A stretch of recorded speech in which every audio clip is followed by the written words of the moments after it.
Telling you, it takes the algorithm to hit once and you on, queen. Don't stop talking about what you're talking about. You got a platform, and people like you, I literally see put in work. And out to that beautiful discerned goddess. I like everything about your platform, Quinn. I don't know if you seen I tapped in the other day, but keep doing what you're doing, man. I'm telling you, it takes the algorithm to hit once and you on, queen. Don't stop talking about what you're talking about. You got a platform, and people like you, I literally see put in work. And out to that beautiful discerned goddess. I like everything about your platform, Quinn. I don't know if you seen I tapped in the other day, but keep doing what you're doing, man. I'm telling you, it takes the algorithm to hit once and you on, queen. Don't stop talking about what you're talking about. You got a platform. Shout out to that beautiful discerned goddess. I like everything about your platform, Quinn. I don't know if you seen I tapped in the other day, but keep doing what you're doing, man. I'm telling you, it takes the algorithm to hit once and you on, queen. Don't stop talking about what you're talking about. You got a platform, and people like you, I literally see put in work. And out to that beautiful discerned goddess. I like everything about your platform, Quinn. I don't know if you seen I tapped in the other day, but keep doing what you're doing, man. I'm telling you, it takes the algorithm to hit once and you on, queen. Don't stop talking about what you're talking about. You got a platform, and people like you, I literally see put in work. And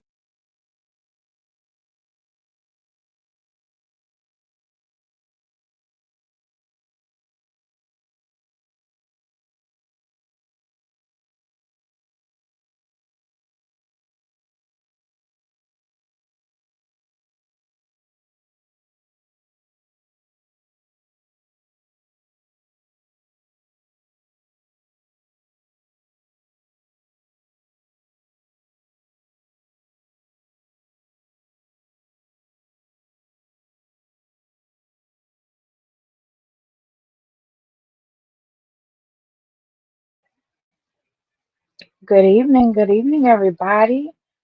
Good evening, good morning, depending on where you are in your day. Welcome, welcome. Give me a one in the chat to let me know if you can hear me. I just need somebody to help me with pre-production real quick. If you can hear me, please put a one in the chat so that I can adjust if you cannot. But thank y'all so much for joining me. And while we let Shedeur set us up for our show today, can you all do me a favor? Tap that like button. And if you don't mind, share this live stream out so we can get more people in the room. I appreciate it. Thank you.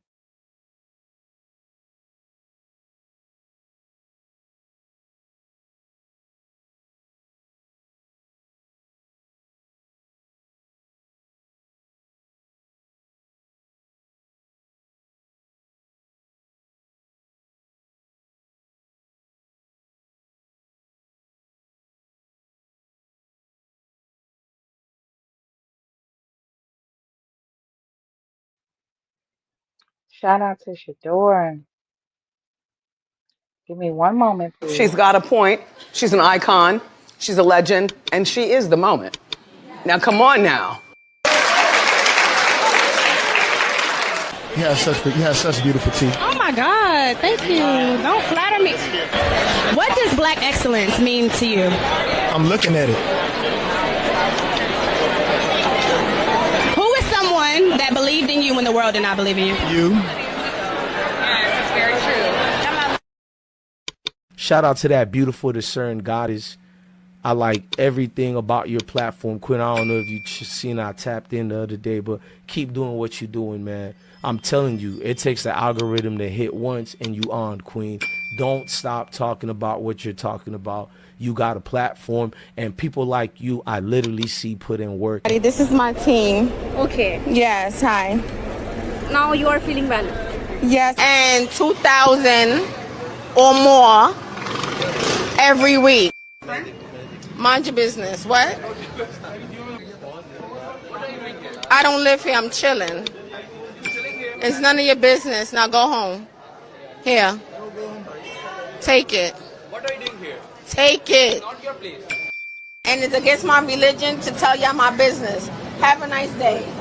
And it's against my religion to tell y'all my business. And 2,000 or more every week. Unless y'all giving me land. And 2,000 or more every week. It's none of your business. Now go home. Here. Take it. What are you doing here? Take it. Not your place. I'm getting it. Do y'all agree?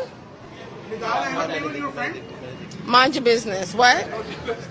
Anything else I would like to clear the air?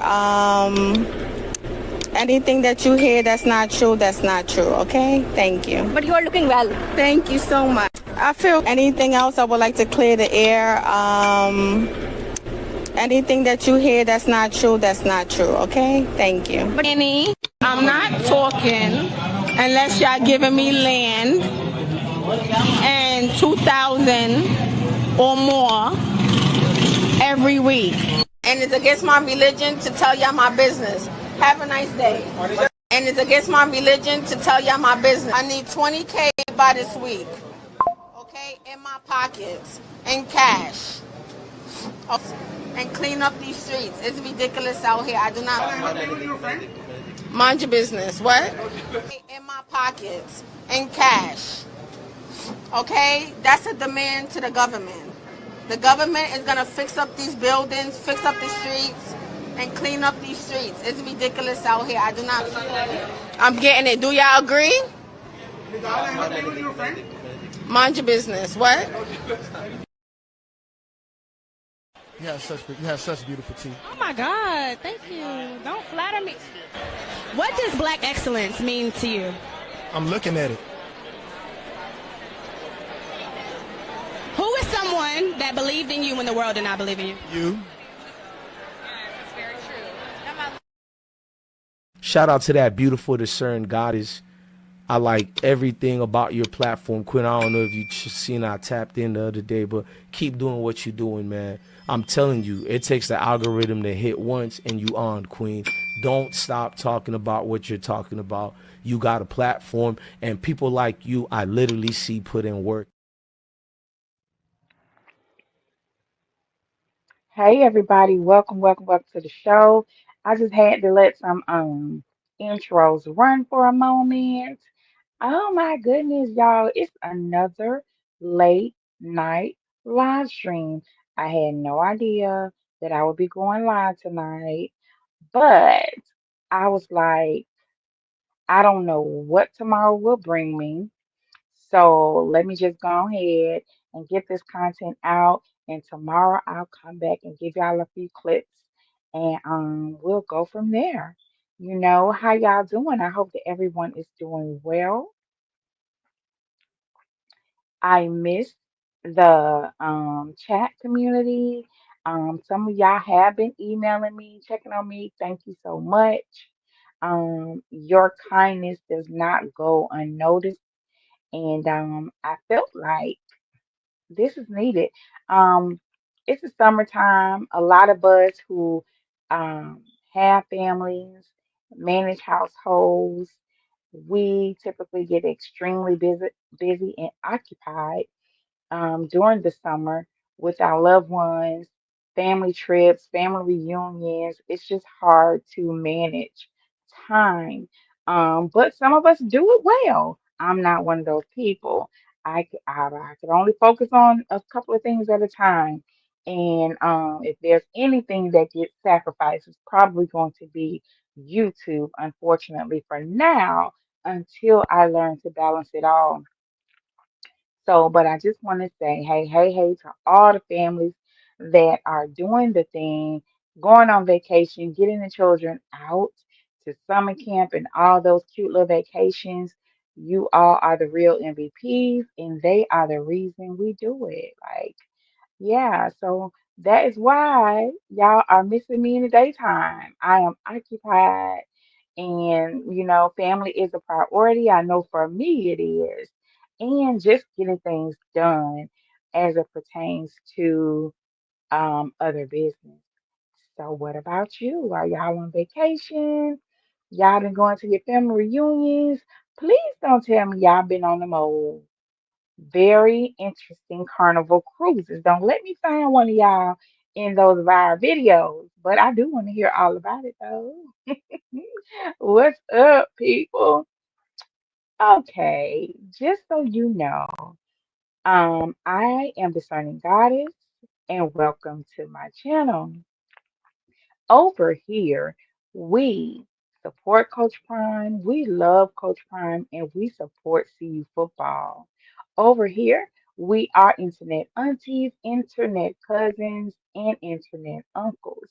And together we make up the village. And we, I like to tell people this, there is so much CU content out there and they discuss the actual technical part of football, all the other details of football. As for me, I like to keep up with the moments of our players, their life events of our players and their families, as well as the coaches and the staff. So if that sounds like something you're interested in, you are in the right place. We like to keep up with the accomplishments of our young people. And the reason why I am an internet auntie and you all are internet uncles and cousins is because we don't just focus on one institution. We follow youth all over the place that are doing great things.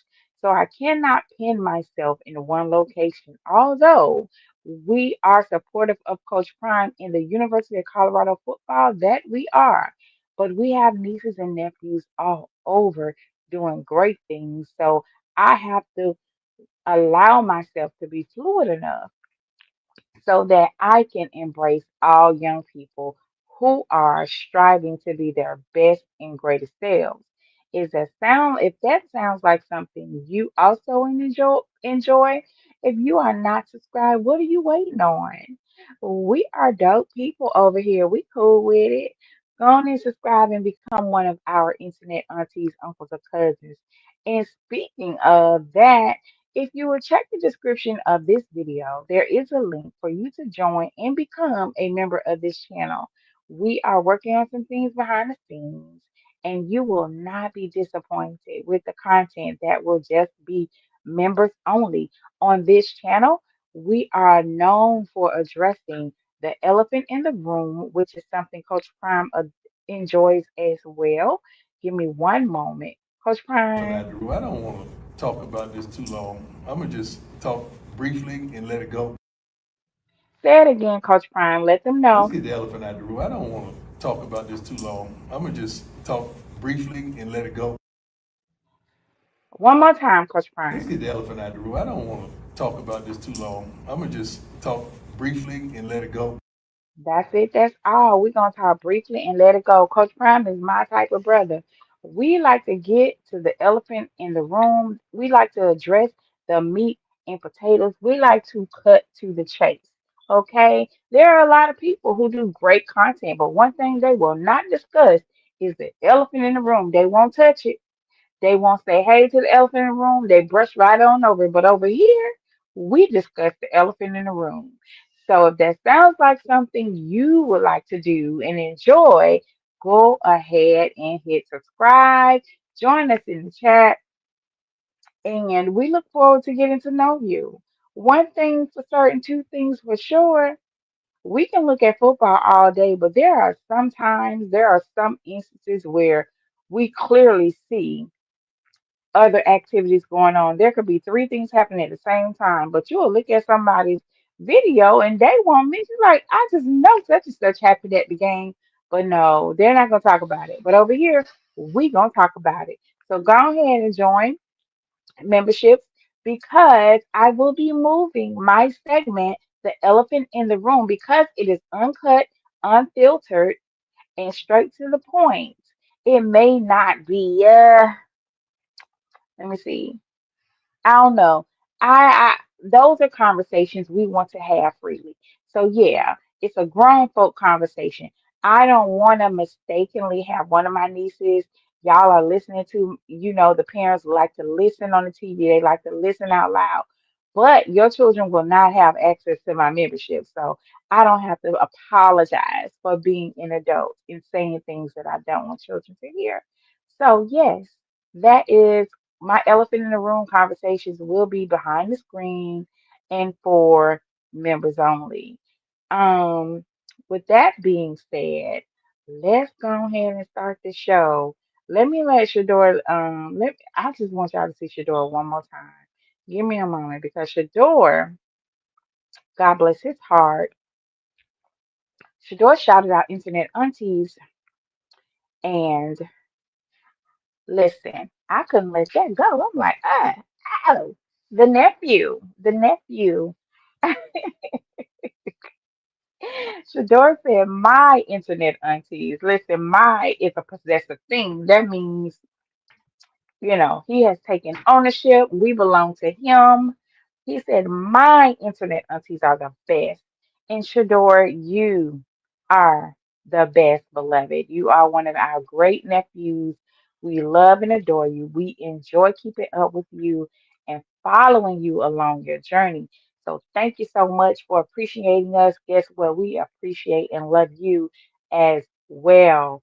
No disrespect or dismissal to the uncles, none at all. But he wanted to show us some love, and I accept it. I accept it. I always tell people there is no acronym in front of my auntie. I am an equal opportunity auntie, and therefore I am an internet auntie. Shador, we see you, nephew. Keep going. Oh my goodness. So today, you guys, if you have not already, thank you for being here. I appreciate you. Go ahead and hit like. If you're not subscribed, go ahead and subscribe. And to my current subscribers, go ahead and join the chat. I will be proceeding on with my commentary, and every now and then I will look in on the chat and see if there's a point I need to make or a conversation I need to join in the chat.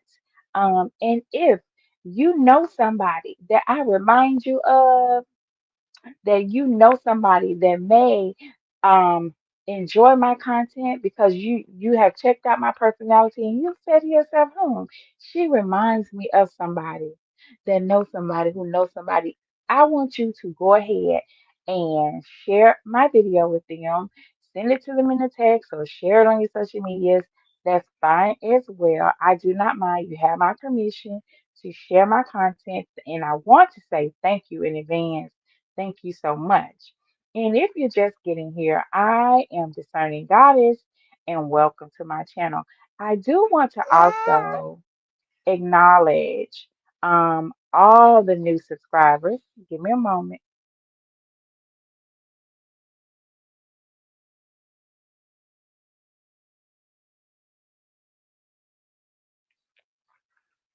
I do want to take a moment to acknowledge all the new subscribers. If you're just new here, I was recently monetized, and I want to say thank you to every single person that saw some value in my content, or you were entertained in some way.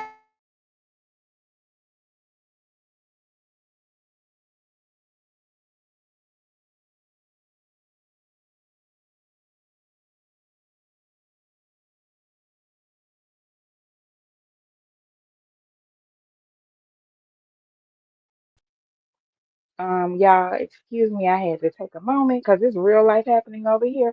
Now, typically, this baby be dead asleep. I guess my voice is waking him up. If you're new here, understand that I am a foster mom and the baby is right here next to me. And my voice, I guess he wants me to be quiet. But I'm gonna keep on going. Um, but if you're new here, I want to say thank you for subscribing. Thank you for finding some type of value in my content and allowing me to bring you content and entertain you, or just adding some value into your day and into your night.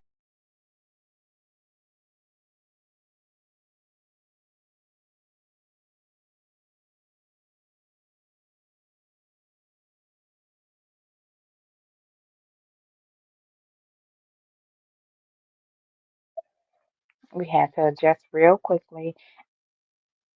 So thank you to everyone that found their way over here. And hopefully you all will find your way in the comments or in the chat so I can get to know you all individually. I'm looking forward to it. So thank you so much and I appreciate you.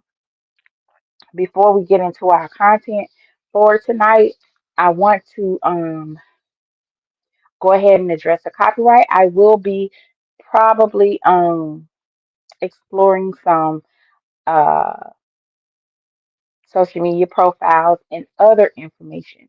So, with that being said, copyright disclaimer under Section 107 of the Copyright Act of 1975 allowance is made for fair use for purposes such as criticism, news reporting, scholarship, and research. Fair use is permitted by the copyright statute that might otherwise be infringing non-profit, educational, or personal use tip the balance in favor of fair use.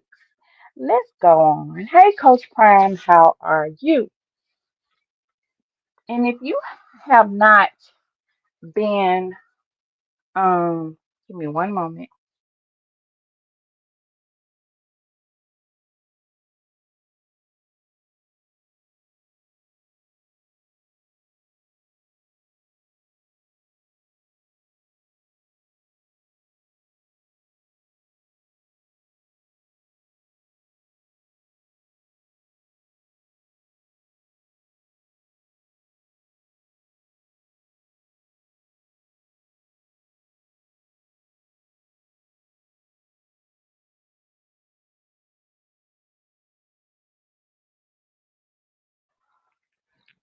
If you have not been aware, Coach Prime has been taking an extended leave away from the University of Colorado due to what has been to us an unspecified illness.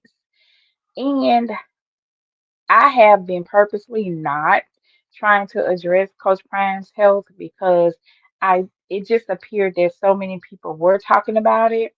And if he has not came out and spoke about it, I just didn't want to speak about it because the way I see it, he clearly wants some privacy, right? He didn't give anybody permission to talk about it. We did hear from our nephew, favorite cousin Bucky, some weeks ago, and he said that he just wait for his dad to talk about it, which was a glimpse inside of what Coach Prime may have been dealing with. We then saw Michael Irvin come out with a video. We saw that Adam Pac-Man Jones went to visit him. Oh, we saw Travis go visit him. And recently, we were able to, no, not that one. You know what? I have lost my videos. Hold on. Is this the right one? Oh, okay. Visit. Bro came to visit. Appreciate y'all visiting us out here, man. Oh man, family for life. All on the property, man. All country prime. Yeah. Motivation, Hey man, Twist could buy one of these a day. Don't believe that. Man, whatever, nigga. They saw the reports. Twist let me borrow 10,000 the other day. Man, whatever, dog. Whatever, dog. Crickets. So, if you're just getting here, this is a clip of Lil Wayne visiting Coach Prime earlier this week. Well, no, this is Sunday. So, sometime last week, Lil Wayne came out to visit Coach Prime at the ranch. And I'm sure Coach Prime is so, it makes him feel better that his closest friends and family members are loving on him. And I just want to share that with us as well, just so we can see that Coach Prime is up, he's moving. Let me go back. Wayne came to visit. My bro Twist came to visit. Bro And a visit. Appreciate y'all. Coach Prime taking a walk with Lil Wayne. And they did go on an excursion around the property. And if you know anything about, wellness, it's definitely recommended if you are able to get out, get some fresh air, get some sunlight on your body. So I was happy to see Coach Prime up and moving. We saw him on the boat with Travis. We heard him out on the dock around the lake when Pac-Man was visiting. So it was just a blessing to see that he is not, allowing himself to be defeated by whatever he's going through. And I just want to say into Coach Prime, God, a message to say Godspeed. We're sending you some healing energy, Coach Prime, and we want you to take your time and calm down. I know that the internet, what should I call them? Fly by night fans, because they're not loyal fans, or just nosy people in general, having these idiotic discussions of Coach Prime needs to come back. Where is he? Why isn't he at the University of Colorado? Why isn't he on campus?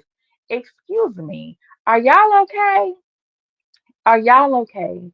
Do y'all really think that if Coach Prime could come back, that he wouldn't come back to do his job? Right? Obviously, obviously, he has to focus on his healing. Um, he has to focus on his healing so that he can be his best self. I don't know where this culture of lack of compassion comes from. I have no idea when did we start, you know, dismissing somebody's health, their mental health, their physical wellness, because we want to have them sitting at a desk. If he can afford to sit home, we gonna let. Have y'all not taken a look at Country Prime and where he lives? If he can coach via Zoom, he can do that. Okay, who would want to leave? The only thing he doesn't have is a convenience store on the damn property. But here you ignorant people go talking about he need to get back to see you. Are you kidding me right now? See, I can go on a rant. Oh, thank you, Jonathan. Hi, Coach G. Welcome you all. Welcome. I can go on a rant and tell you all, and I'm talking about the ignorant ones all over the Twitters, the TikToks, and wherever else that have these disrespectful, ignorant conversations about Coach Prime and what he should be doing and what he needs to be doing. Let me ask you this.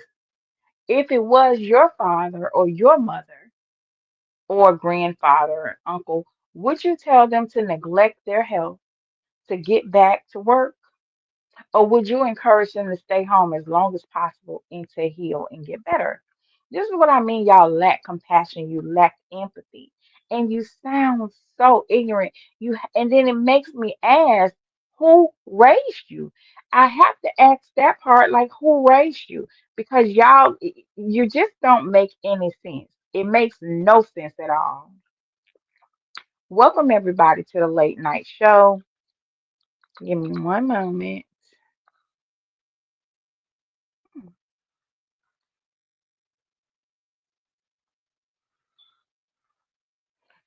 So there are so many things a person can be focused on of their own business rather than being on the internet creating narratives in front of our open enemy. Yes, in front of our open enemy to further add fuel to the lies and deceit that mainstream media already puts out about Coach Prime and his family. That's if you are a supporter. This is why I call you all fly by night. Coach G, welcome. You said Coach Prime has me so hyped. I'm ready to go to higher heights. This man be having me crying. I encourage him to take care of himself because he is human. Leave my 62-year-old self and uncles alone. Exactly. We have to show like it's in the spaces of Twitter is so toxic. Once you hear like one or two sentences, it's like you can't even sit and listen to anymore because it does not make any sense. It's like what happened to young people respecting their elders? Regardless how you think about Coach Prime and his coaching decisions and the decisions he makes, he is still somebody that's older than most of the people that be on Twitter crashing out. So I have to ask, would you speak like that to your father, your uncle, or somebody in your family? That's one question. And while you're worrying about where Coach Prime is and what he's not doing, have you taken care of your priorities? Because Coach Prime is taken care of, he is, and they are getting taken care of while he's sick. So I can go down a list of things that I can assume a lot of y'all need to be taken care of and focusing on more than you're focusing on Coach Prime's whereabouts during his absence to take care of his health. So, Coach Prime, I'm gonna go light tonight. I ain't even gonna go in because I had some things that I wanted to say, but I ain't gonna do it. It's not even worth it. I want to say to Coach Prime, we love you, beloved, and we can't wait to see you back and to see the new Coach Prime as he returns. This Coach Prime will return. He's not even a coach dad. He's going to be Coach Prime. you know so we're going to see hopefully a brand new Coach Prime. Now he doesn't have to worry about or focus on his sons. He can focus on the development of young men. Peter D said some of them talk crazy to their elders, and that's a shame. And that is a shame. That is a shame. I can say some things about that, but you know what? It'll take this discussion in a whole nother direction. But shame on them. Shame on them. You know, I was always taught growing up, my days will be longer. My days will be longer when I show some respect to my elders. They say your days are shorter when you disrespect your elders. So maybe that's why we see a whole bunch of young people not making it and unfortunate things happening because they don't, see the value in respecting their elders. Okay. Or just learning from it. You might not have nothing to say, nothing nice to say, but just be quiet. Still watch and observe. Coach G, you said he's only one person and all his life he just do for others. Leave him alone, people. Thank you so much, Coach G. I appreciate you being here. And y'all, I know this is like a very different time than I usually go live, but I just wanted to come in and have a quick conversation. I didn't expect many people to be here, but I appreciate y'all being here. Y'all could be doing anything. Y'all could be asleep. Y'all could be in there prepping, doing meal preps or something, or praying. But the mere fact that you all came up here to join the conversation and keep my company, I do not take it for granted. So we just wanted to send Coach Prime some love, and y'all, when y'all have a chance, say a prayer for him, and we're gonna send him some healing energy. And I'm gonna take a step back, Coach Prime. I am not gonna go off. It's too late, and plus these babies sitting up next to me probably don't want me to interrupt their sleep time with my mouth. So I'm gonna pull it back tonight, y'all, because I'm literally holding one of the babies right now. Because he heard me talking and he do not want to hear my mouth. Every time I speak, he gets upset. So I have to hold him in my arms. So as we move along, speaking of unsavory characters. I just want to bring the attention to one of my last live streams. I think it was the show. Peter, you say you're on your laptop tonight. Oh, thank you. Thank you so much. Give me a moment. I'm not even on my chat stream. Oh, thank you, Peter G, for joining membership. Oh, thank you. I appreciate it. So before I go into our actual show, you all, let me just say this. And I'm not gonna make nobody famous tonight. I want to thank everybody who supports me. Thank you so much. You can see Determined is up there, Bobby Houston, David Kelly, Sabrina Blankenship. Thank you so much for y'all interacting. And then I had someone out of the blue. Yes, I whited out the name, but the individual took time out of their day, out of their evening or a moment just to come over and say, sorry, I only give likes to Shilo Sanders' channel. Um, okay, okay. You could just went and liked Shiloh's. I was talking about Shiloh. Well, let me just say this, y'all. I am a very patient person at times, but I've learned that with this internet, people get all kind of courage and they become mean behind the keyboard. So to those of you who are kind, thank you. I appreciate you for being kind. And if it's just if it's just something just crazy, I definitely look over a lot of stuff. I don't even respond to it. But the mere fact that sometimes you have fans that appear to be disgruntled or want to appear to be a non-supporter. I don't want to call them an enemy because they obviously over here because they support. The mere fact that this person commented it that was the supporting and they didn't even know. So I'm going to ask that if you support, fine. But if you don't, that's fine too. But ma'am, sir, you can go on over there to wherever you want to be, but we're not going to address all the negativity over here. We ain't gonna do that. That's why whited out the name.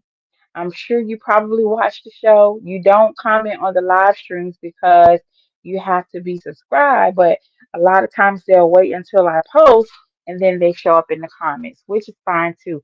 I want to say thank you all for your support, good or bad, indifferent. Thank you for your support. Um, Hold on one second. Coach G, lay down, Bubba. Lay down. Okay, he laying down. Oh Lord, honey, that's a 27 pound juicy one. Coach G said,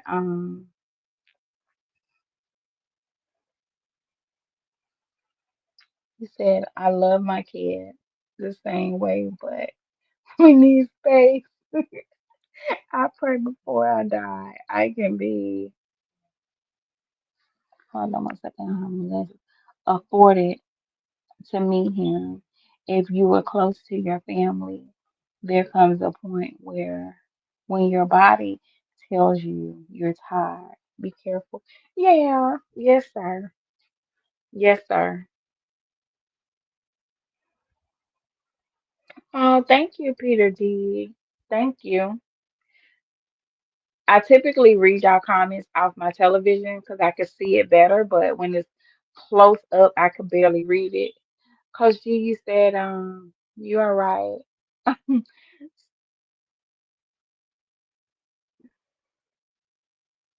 Um, Listen to us and let us grow old.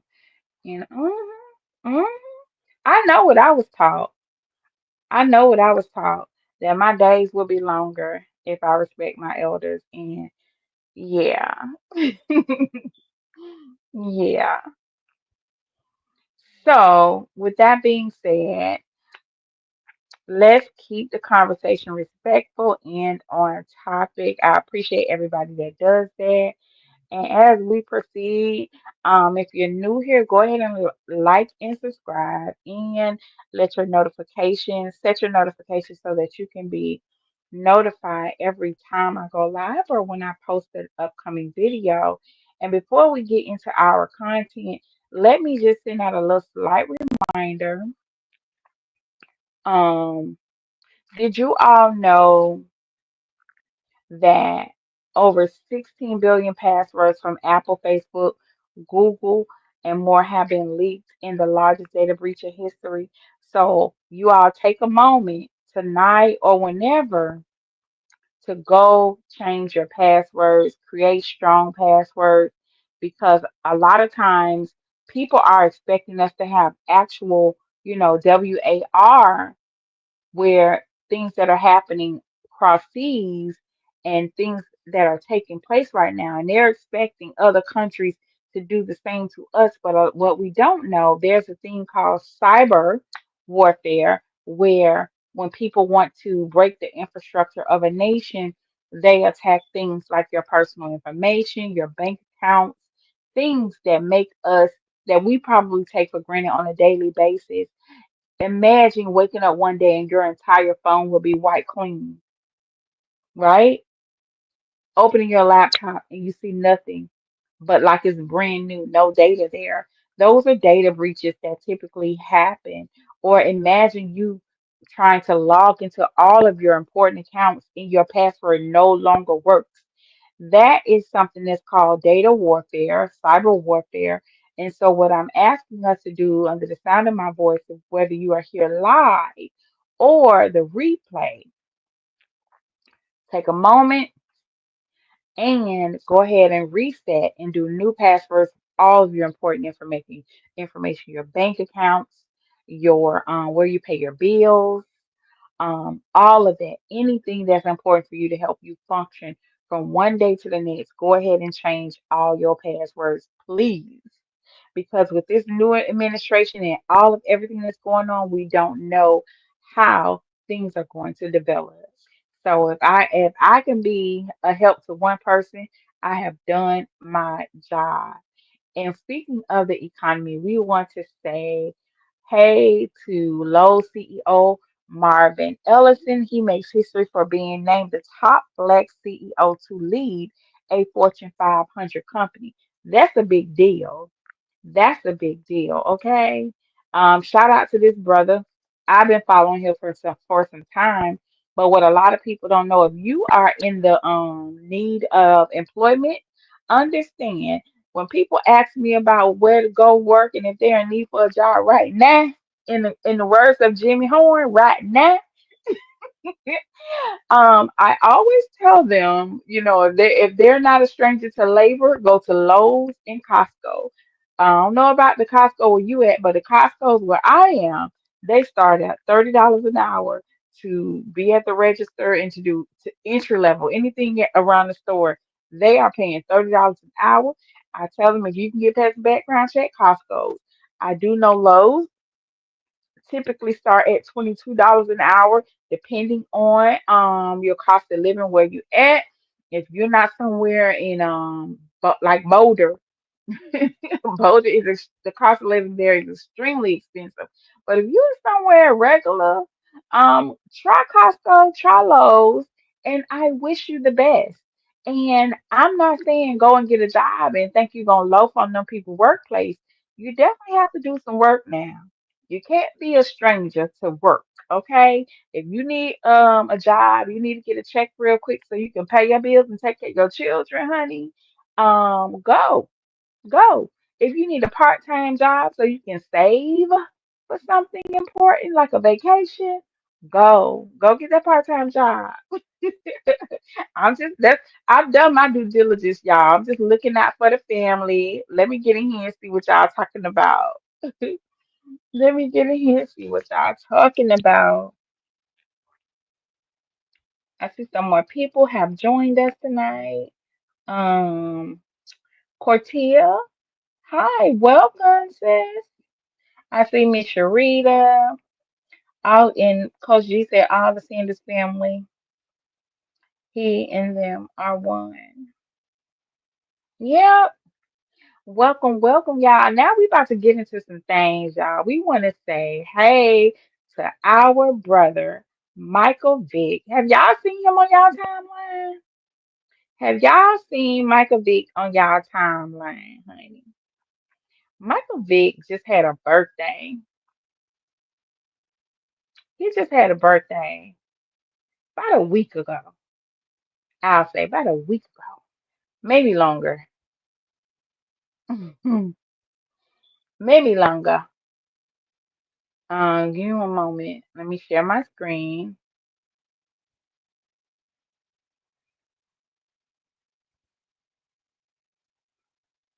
And we just want to um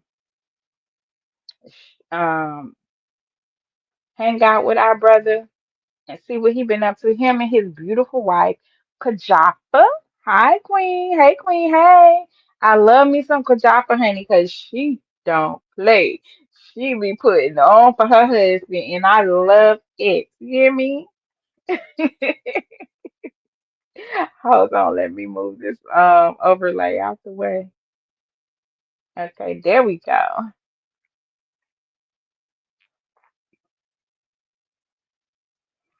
So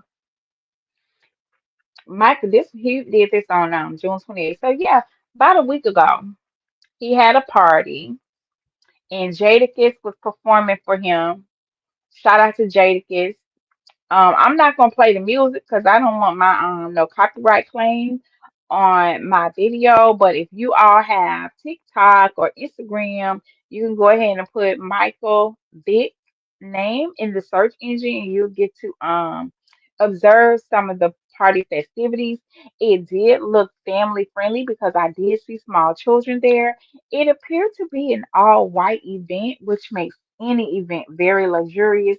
Um, a good time because the pictures just look better when everybody is in the same color. Um, so yeah, Michael Vick, one of our favorite QBs, right? And uncle to Shedeur, mentor to Shedeur. I don't care about nobody else. I love the energy in the exchange that Michael Vick and Shedeur have. It's very genuine. When he speaks to Shedeur, you can tell he cares. Okay, he's not doing it for clout. He's not doing it just to get his views up. He ain't doing it so he could be in headlines. Shador is his actual nephew, and he's Shador's uncle. And the NFL that Shador can ask him things and get some mentorship there. And I'm going somewhere with this. See, everybody can't be a Michael Vick. It's some dudes all on this internet want to talk crazy, want to say stuff about Coach Prime, say stuff about Shador when they can easily show up a different way. But people are who they are, right? Cam Newton gonna be Cam Newton. He's very, very, very, very, very tender, very, very, very, very fragile, very, very, very, very sensitive, right? He's forever in his feelings for some reason when it comes to Shador and Coach Prime. And this other guy, what's his name? Quincy Avery. I don't know what his claim to fame is and why he feels like every time he opens his mouth, he's supposed to defame and disparage and speak down on Shador's talents and capabilities. Just recently, he came out talking crazy about Coach Prime. Sir, we want to know what's your claim to fame. How, if you were ever a college football player, quarterback, or in the NFL, what gives you, the right? What have you done in life that you feel like you can speak about Coach Prime in a certain kind of way? We want you to have a seat, sir. And I'm not gonna act up on Quincy Avery, but baby, the way you look, it would help you. It would benefit you to be kind to Coach Prime. So when you get his age, you'll still be looking good as Coach Prime. See, a lot I can tell by the when somebody says something crazy about Coach Prime, the first thing I do is go look him up. I'm flying to their Instagram, to all their social medias. I'm Googling them. I want to see what's wrong with you. What's wrong with you? Because we already know your head ain't right because of the way because of how you speak about him, and you choose to move him around in your head. So we know your head ain't right. So I go and I look at Quincy Avery and I'm like, oh, okay. He looks like he need a good detox. Okay. If I were you, I'd be mad at Coach Prime too, because Coach Prime is what, 57, 62, and he's still in good shape. He ain't wearing no extra tire around his waist. No disrespect to anybody of my subscribers. But Quincy, it would do you some good to research Coach Prime and ask him for his meal plan. Okay?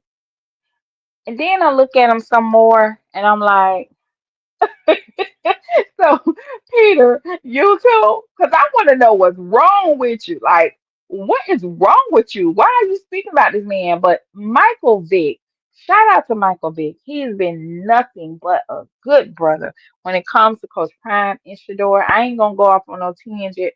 So, I do want to say, happy birthday to Michael Vick. Congratulations to his queen. She threw him a good party. It looks like it was well attended. We know that he has celebrities there because what? He is the Michael Vick. So they came to help celebrate their brother. His children were there, other family members, other celebrities. Everybody looked so good in their white, you know. There you have Jadakiss and other celebrities look like Nas, if I'm not mistaken. I don't know. But Michael Vick, in my opinion, has aged well. And to me, he will always be my QB1. He will always be my QB1. So happy birthday to Michael Vick. May God bless you with many, many more rotations around the sun. And may you continue to be and forever celebrated for your presence. If anybody deserves it, he deserves it. He deserves it. I love a comeback story. I love to see underdogs succeed when everyone is against them. I just love that. Hey Coach G, how can I help you?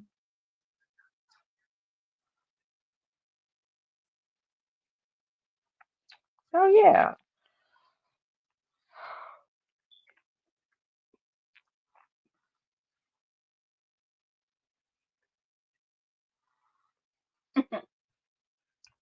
Okay. So shout out to Michael Vick and his lovely queen. If y'all have not tapped that like button yet, go ahead and hit it. Let me know you're here. I know it's late, but you know what? I had to get in here and do what I had to do at this particular hour because my house is quiet. Everybody's asleep. I cannot do this during the day right now, not during the summertime because it is too much activity over here. And so, with that being said, we keep receipts. Yes, we do. Hi, Rita. Yes, we do. I don't be wanting to give them too much, conversation, but sometimes people need to be checked. Okay? Shout out to the Vicks. That's a beautiful couple, honey. As we move along, y'all, real quick, can somebody tell me if Drayline is okay? Is he okay? Is Drayline okay? Drayline, come to the front, honey. Come to the front. Come to the front. All I want y'all to do is go to Drayline Miller's Instagram, find this post if it's still up, and read the comment. Hi, Sharita. Hi, Aretha. Hey, everybody.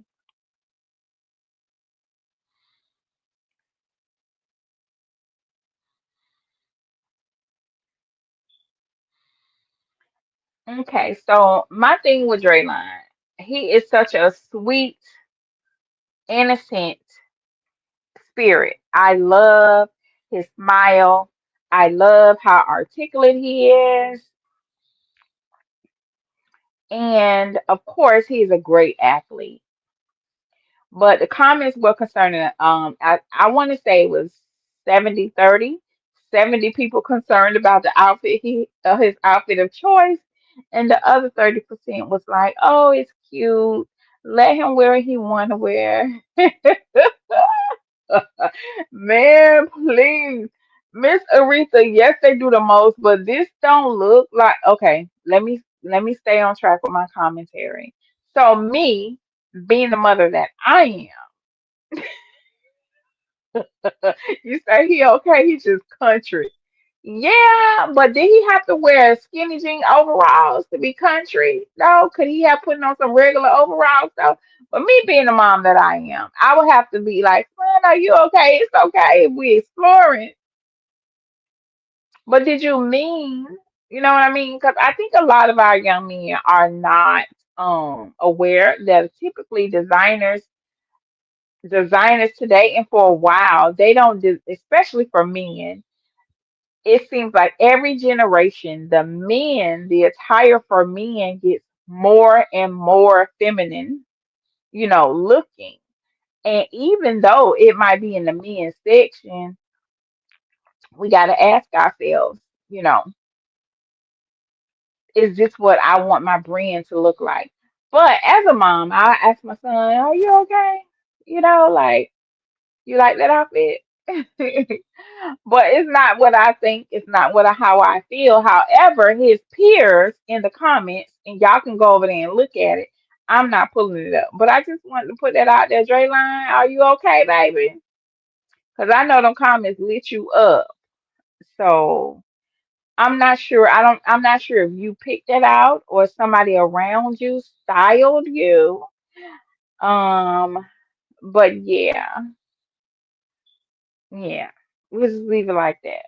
Like I would love to know, and I'm pretty sure it'll be in the upcoming video because if nobody else asks him about this, I know Darius is going to ask him, and we'll probably get a response. What was the inspiration behind this photo shoot? What was the inspiration about behind that outfit choice?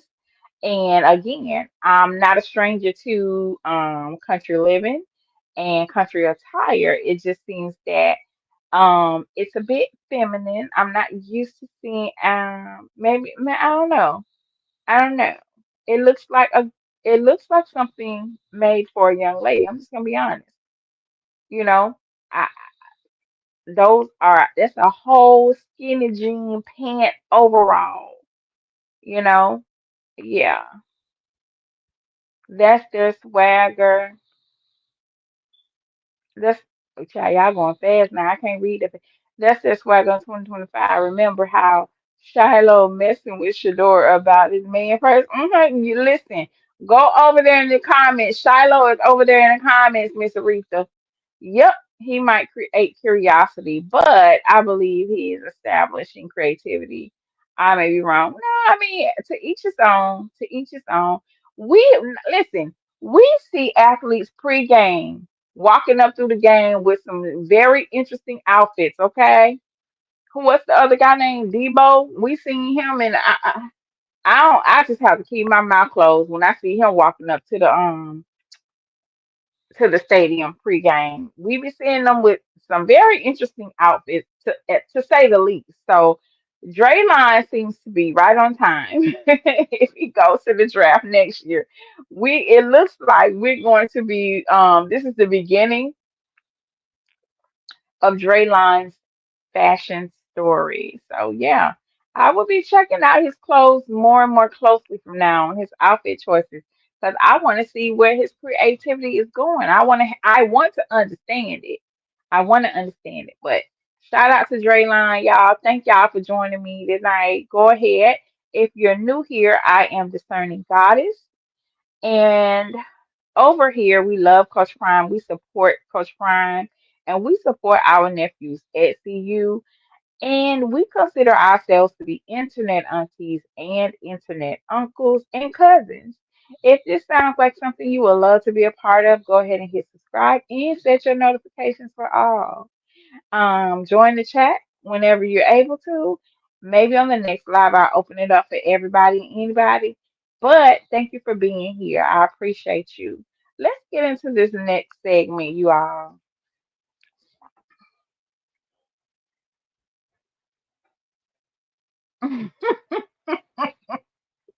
Yeah, he getting ready, Miss Aretha Honey. He is definitely getting ready. So I want to address this new situation that has came up with the Job Corps Center. As you all know, we are in a new administration and there have been budget cuts all over the place. This has just been one of those um, areas that the government has cut budgets. So it said the graduation, hold on, it said,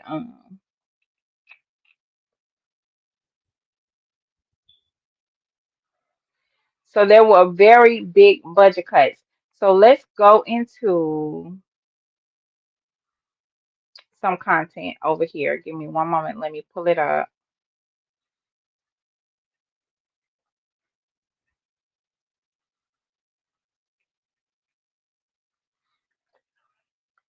So a lot of us are familiar with Job Corps centers. Some of them may have never heard of a Job Corps center, and that's fine as well. So let me explain to you what Job Corps is.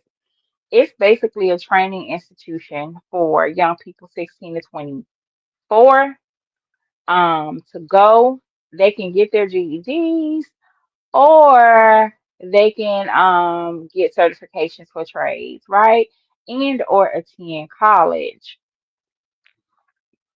So, and Job Corps centers, from what I have been told, have been around for a very, very, very, very, very long time.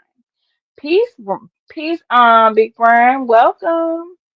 And so, Job Corps, the long-standing federal program that has helped millions of young people gain job training, education, and career skills, has closed its doors nationwide.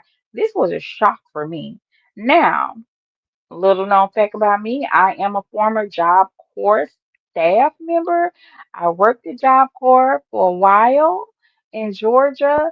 So I kind of have it's close to my heart because I still have students that contact me today to say, hey, and let me know what they're doing in their lives. So when I hear this, I'm shocked. I am shocked, y'all. I'm shocked. So let's read this brief caption. Let's read this brief caption. It says Job Corps program shuts down nationwide after decades of service. In a surprising and historic development, the Job Corps program, a federal initiative that has empowered millions of young Americans through job training, education, and career readiness, has officially ceased operations across the United States. Established in 1964 as a part of President Lyndon B. Johnson's War on Poverty, Job Corps has long served as a vital resource to youth aged 16 to 24, offering free vocational training, high school education, and residential support. The program provided a lifetime of disadvantaged youth seeking a path to self sufficiency and professional success. Over the decades, Job Corps centers across the country offered hands on training and in industries such as healthcare, construction, information technology, and hospitality. The program was widely praised and helped at risk youth find stable employment and reduce poverty related to challenges in undeserved communities. It said the decision to close the program marks the end of an era and has sparked concern among education advocates, workforce development leaders, and former participants. Many worry about the long term impact on job readiness, resources, for vulnerable populations, particularly in rural and inner city areas where access to opportunity is already limited. While the reasons behind the nationwide shutdown have not been fully detailed, the closure signals a major shift in federal workforce development priorities. As the nation grapples with evolving labor market demands and technological disruption, the absence of Job Corps leaves a significant gap in the country's educational and training safety net. Former students, alumni, and staff have taken to social media to share their experience and express gratitude to the program's lasting impact even as they lament its closure. For many, Job Corps was more than a training program, it was a turning point in their lives. The legacy of Job Corps will be remembered for its decades of service in helping young Americans build better futures through hard work, education, and opportunity. I feel bad. I feel real bad for the young people who that was their only option. And what do I mean by that? I told y'all I am a former staff of Job Corps. I worked there for several years. And what a lot of people don't know is it's basically a lot of times a young person will get in a little trouble and they'll get to court and the judge will, instead of the judge giving them jail time, the judge will sentence them to sign up for Job Corps within a certain amount of time. So they might get picked up for shoplifting. They might be a repeated offender for shoplifting or whatever. And the judge will see that and say, okay, it seems like you can't get it right here. So let's give you another opportunity to get your life on track. So you have 3 months to sign up for Job Corps and you have 6 months to leave. So that's typically what happens. However, there are a lot of students that get sent to Job Corps from court that really are homeless. Job Corps is their home. You know, they're there, but they don't have anywhere to go when they leave. There are many foster care students that attend Job Corps once they age out of foster care. And when they finish Job Corps, they don't have nowhere to go. So it's like if Job Corps closes, they are literally on the streets. They are literally on the streets. So let me go over to TikTok real quick. Give me a moment.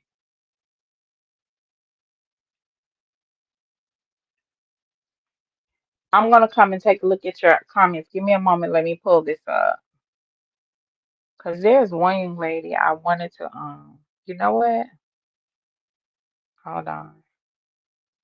It's probably already here.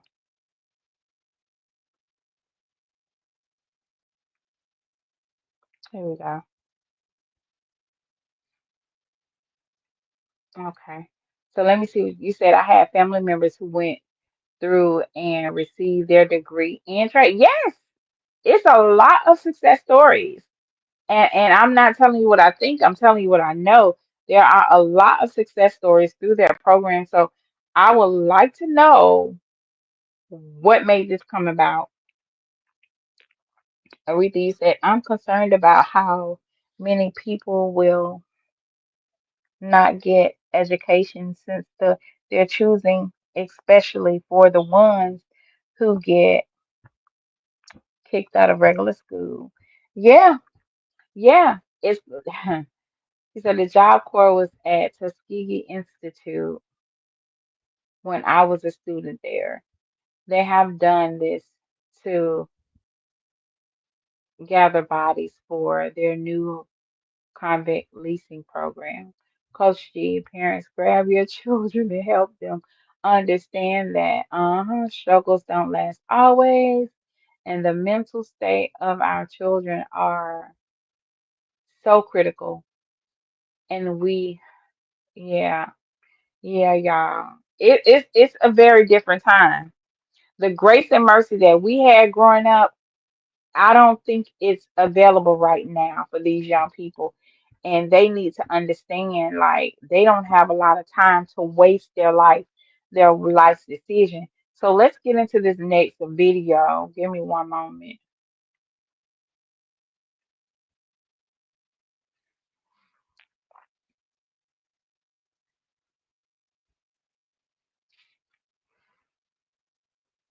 So, in this next video it says nowhere to go. Thousands of Job Corps students face homelessness after sudden nationwide shutdown.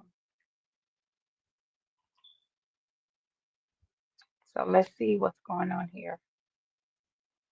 Can y'all hear? Oh, here we go. Nobody's asking you nothing?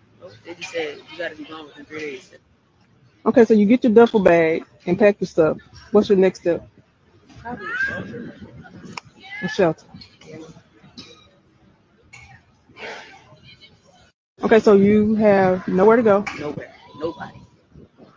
What are they telling you? They're not Like your telling me anything. counselors or anything? Nobody's asking you No. nothing? Nope. They just said you gotta be gone within 3 days.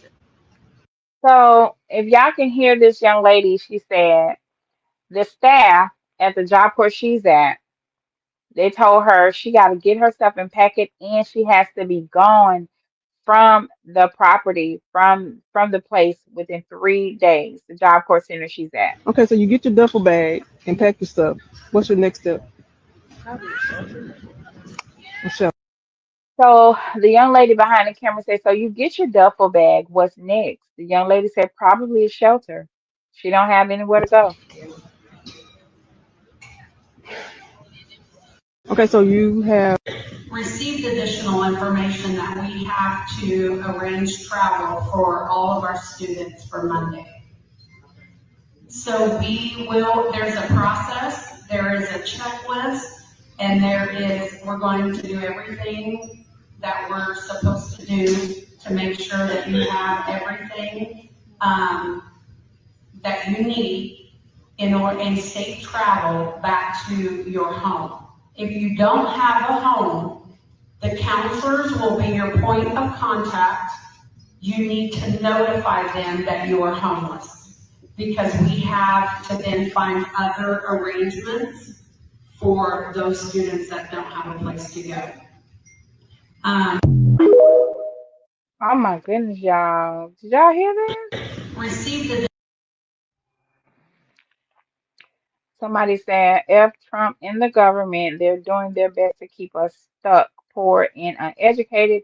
It's truly up to us to save ourselves. Trust me when I say our new recession blueprint is the most essential product. Okay, they're selling some. But go over there and follow Unfiltered Reality Zero. If you're interested in the product that they're selling. And read through the comments of all the success stories as well. Listen. Oh, yeah, she said they were going to get them home. They're getting everybody home. And if they are homeless, they were to let the counselor know that they are homeless so that they can, I guess, help them find other resources. But this is so sad. This is so sad. I don't know what else to say. Like, ooh, I just hope and pray that most of them were able to at least leave with a certification, so that they can at least find some type of work or create a job for themselves. I'm going to put in a phone call to my former boss and probably get her to make a statement, and I'll put it on record and let y'all hear from a supervisor or a manager over the program that I was in and hear what from their point of view how this has affected the city there. But not only did Job Corps provide education and training for the attendees, it provided government jobs for the staff. So now you have all these thousands of people around the country that now need to figure out what they're going to do. The Job Corps Center was I worked at, everybody was there. They died on their job. You hear me? People worked there till they died or retired. They didn't leave those positions because it had good government pay, great benefits, You know what I mean? So now it's like, what y'all gonna do now? Especially in those small towns, because if you're not familiar with Job Corps, most Job Corps centers are located on an old military base. Years ago, it used to be a military base. So you still they have underground bunkers, they have the dorms, everything that a military base had was there at Job Corps. So now it's like, so if y'all are going to empty out all of these properties, what does the government plan to do with that empty space? I don't know. That's a question for you all. That's a question for you all. Acres and acres of now soon to be abandoned, empty, not useful. It's useful property, but it's not being used. What do you think the people, the new administration is going to do with that particular asset that's no longer being used?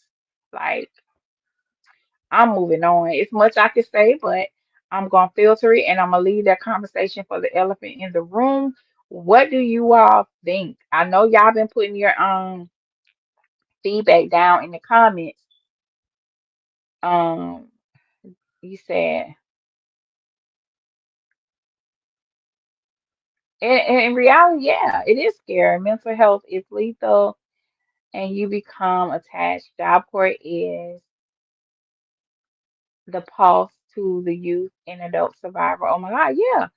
In small cities, that's probably one of the biggest employers in small cities. Especially the one I worked in.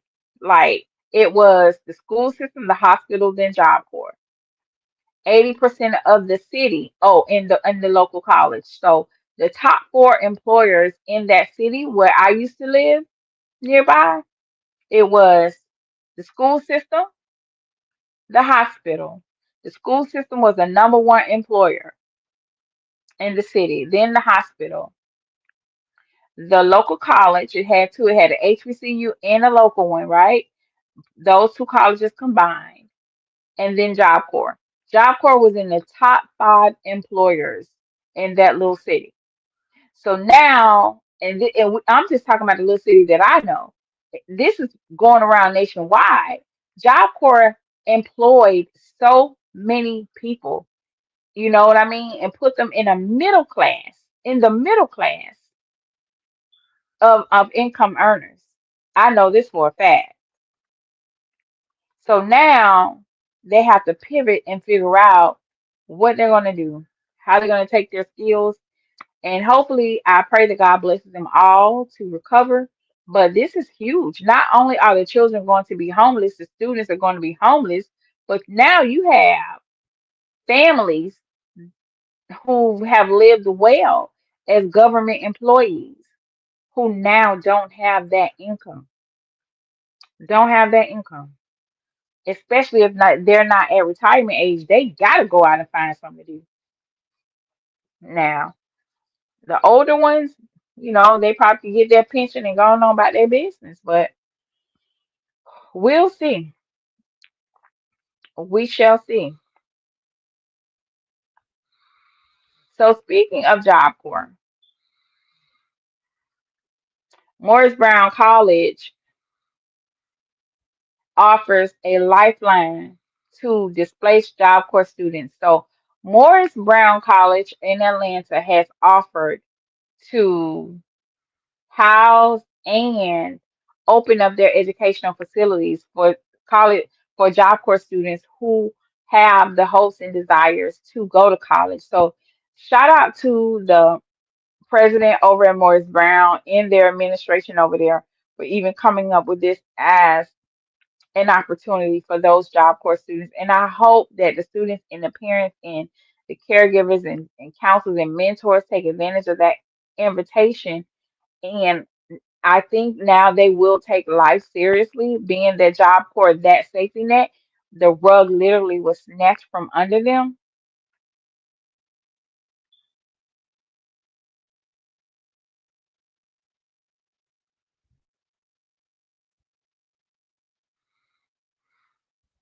Every day is a new day to do something new and different. Yeah, Yeah, now they have to figure it out. Those that come home to their city, they have to go to trade school or vocational school. But the thing with that is funds have to be available. And the first thing that administration did was take away grants. And I know that I bear witness to that personally. The first thing they did was take away grants. And they're not finished yet, honey. They just got started. So Morris Brown offers a lifeline to displaced students from the Job Corps. So I hope they take advantage of that invitation and go and try to get focused on their education so that life can at least appear a little bit better. A little bit better. And I'm going to end this segment with I'm looking for it now. I'm strolling, trying to find it.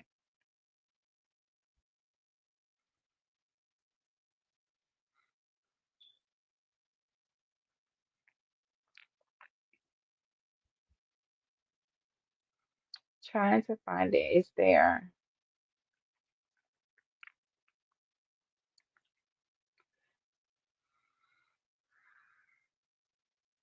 Give me a moment. Give me a moment, you guys. Chat amongst yourselves while I pull up this next video.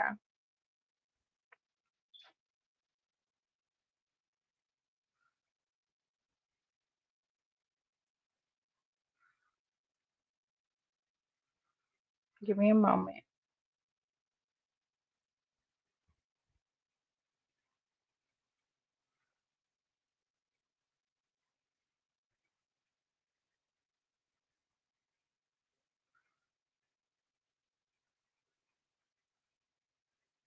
Mm-mm. I know it's here because I queued it up. You know, sometimes I get so busy talking and my queued up clips they disappear, I guess because on the platform it makes the platform think that my laptop is dormant and it closes out the screens and it is so annoying. It's so annoying, but give me a moment. Hopefully I can find it.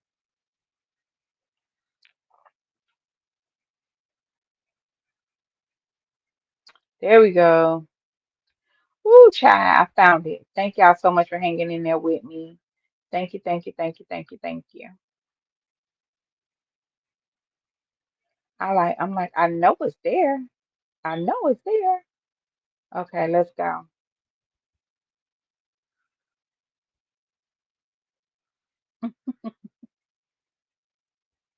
Okay, so to close out our segment about Job Corps and going into the HBCU era, you all, the HBCUs, and this has been happening for a couple of months now, a couple of months, little by little by little, the grants have been cut at all of the HBCUs. The financial support has been pulled from all of the HBCUs, and little by little, they're taking away all the government funding for HBCUs. So here's the thing, what I'm saying. If you are an HBCU alum, please support your HBCU and provide them with some financial aid, some financial assistance, whatever you can spare.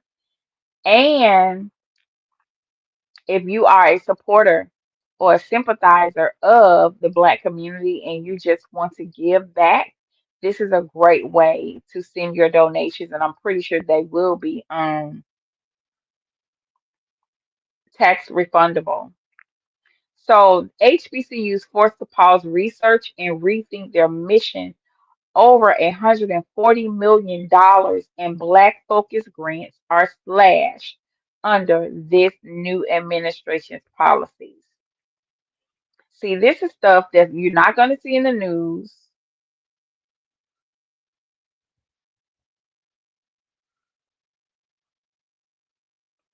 Yes, sir. So historically black colleges and universities are facing a crisis as over $150 million in federal grants um, tied to diversity, equity, and inclusion, DEI, are being terminated under this era policies aimed at dismantling DEI programs. Schools like Morgan State and Florida A&M have lost millions in funding and research for research, scholarships, student development programs. The cuts have forced HBCUs to pause critical research, cancel internships, and rethink their missions. Many leaders are staying silent to avoid further political backlash. Even as students and faculty face immediate impacts, though new efforts under the Biden administration aim to restore support, the damage has already put the future of DEI linked opportunities and, in some cases, institution survival at risk. So, you all, I need for you all to follow what's happening without me saying who are the students, what is the demographic of students that attend Job Corps? Can y'all put it in the chat? What is the ethnic and cultural demographic of students that attend Job Corps?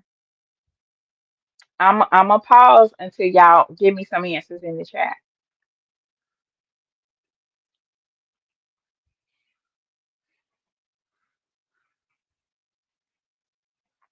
What are the demographic makeup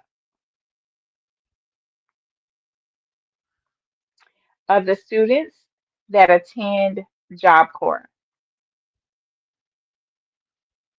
from what you all remember?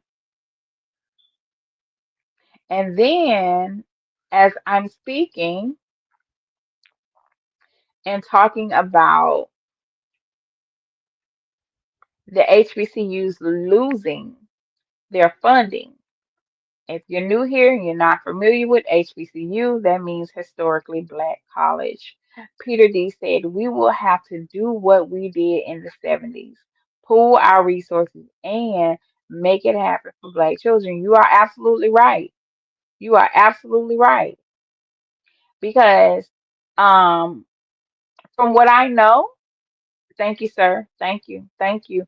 Black and Latino, poor Latino, Mexican, okay? Black and Latino, but more so, Black students are the ones that attend Job Corps, Black young people. It depends on the geographical area.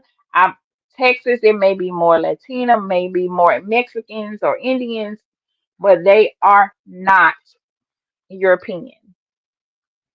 Very few Europeans, you know, attend Job Corps. So when you think about funding and why it was so easy to end that program, not give them a year to get it together, a year. They didn't give them a year notice. They told them that Job Corps centers would be shut down June 30th and ended up telling them they had to June 3rd to vacate the properties, to end the programs and send all the children home. Do y'all hear me? It was mostly our nieces and nephews benefiting from in attending Job Corps centers. So now let's move it up to the educational level. Now you have the HBCUs, which it's not just black students at the HBCU. Nowadays, you're gonna find a whole bunch of white children at the HBCU too. But lo and behold, because it have the B, HBCU, B standing for black, they are pulling funding from any and everything that identifies,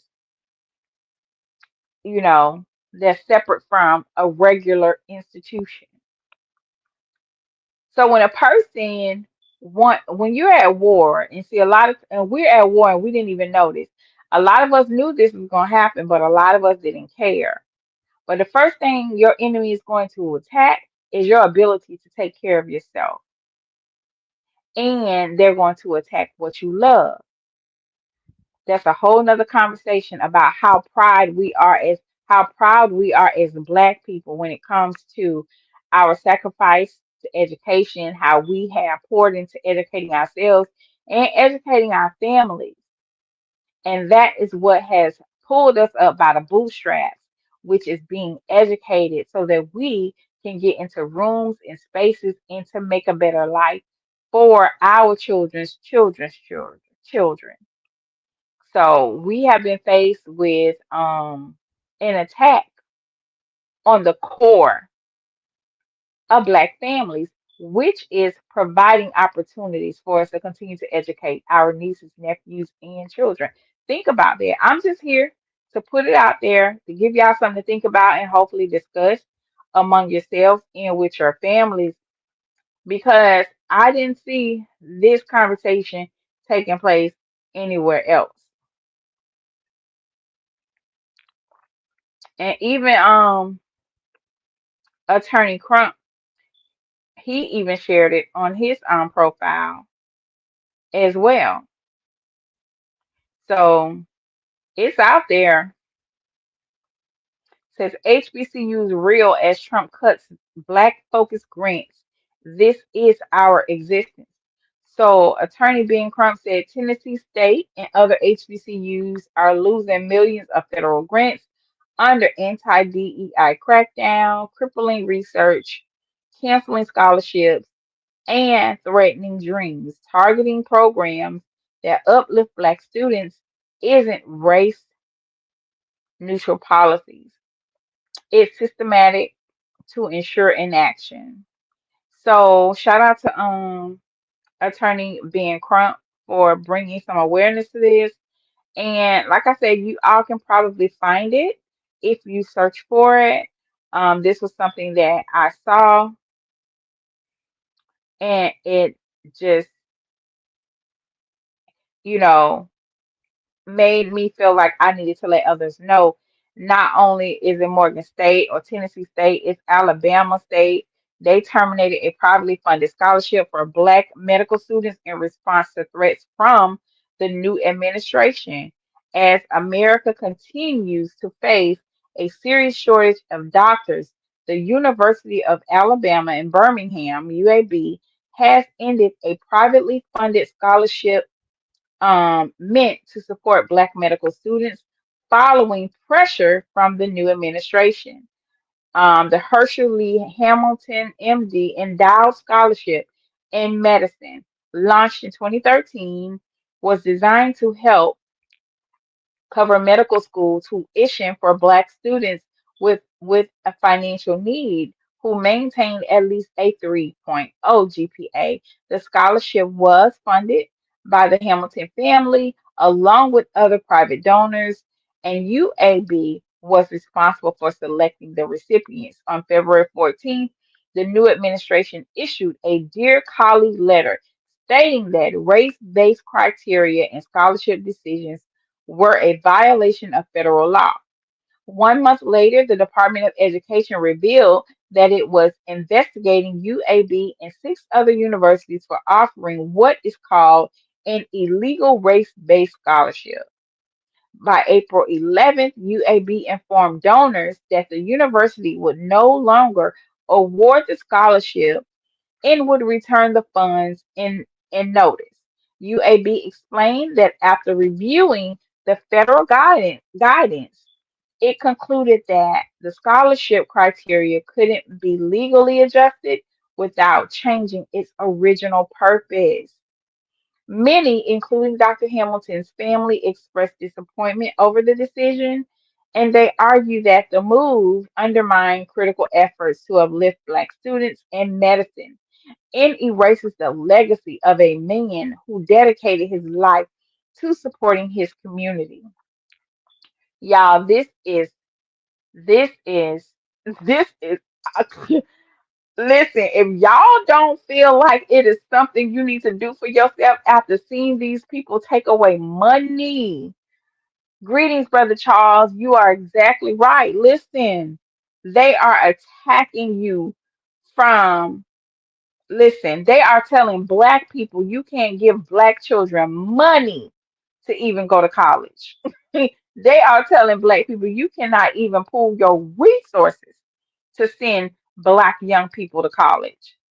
Imagine that. And and as I just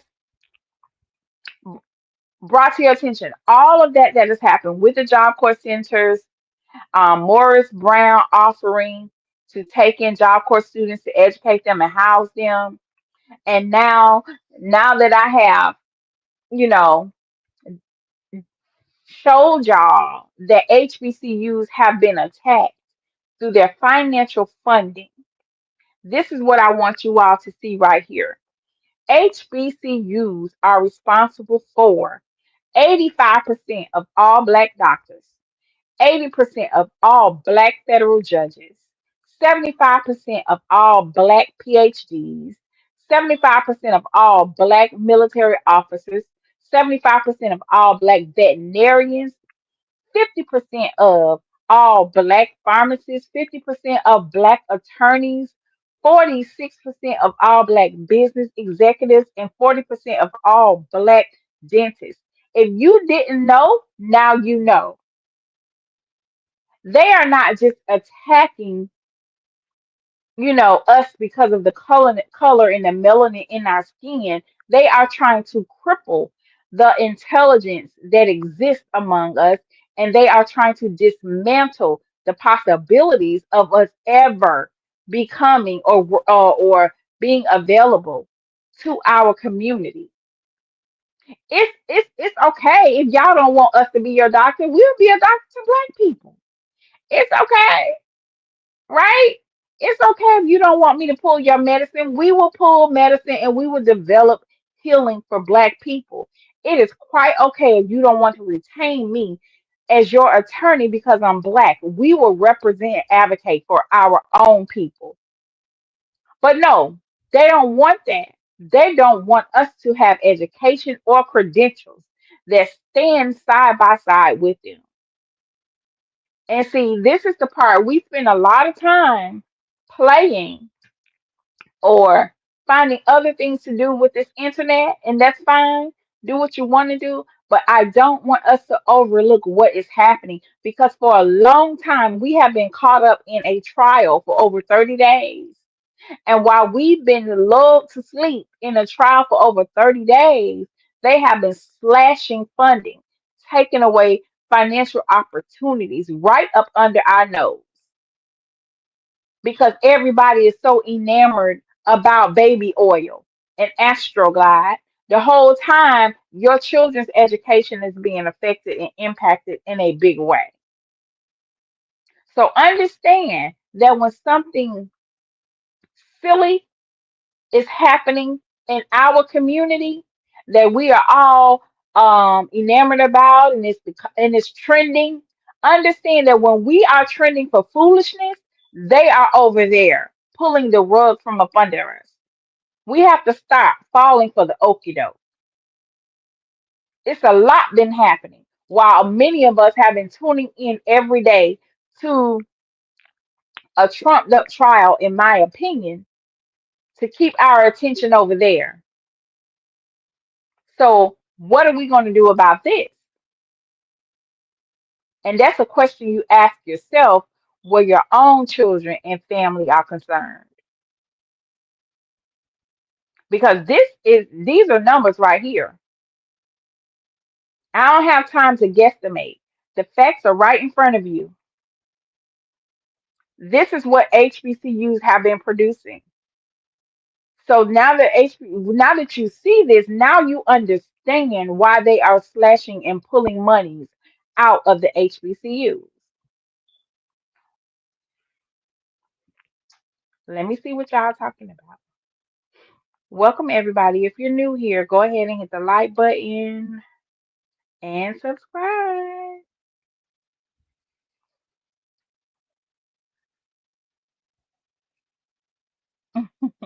Yes, sir. We have to do something different. We cannot continue on business as usual. Just because there's war going on over there, there's an actual war that has been going on over here, and we're the only ones that are just clueless to what's happening with our own selves and right next door. With that being said, We are here today with our nephews. Shout out to Shilo. He is an HBCU alum. Shout out to the Jackson State University alumni, y'all. That's not my institution, but I am very honored that they helped produce and make the young man who we call our nephew Shiloh Sanders. He earned a master's degree in organizational leadership from the University of Colorado. He also earned his bachelor's degree in organizational leadership from Jackson State University before transferring to Colorado. And congratulations, Shiloh, job well done. So many of us, we have had the pleasure of,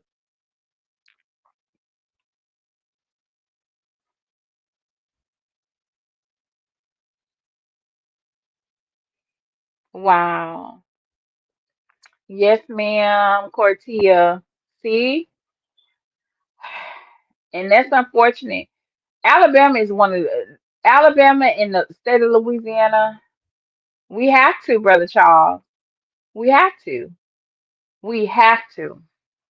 We have to. The time for just talking is over. We have to do something. And we can't be afraid. We cannot be afraid to unite.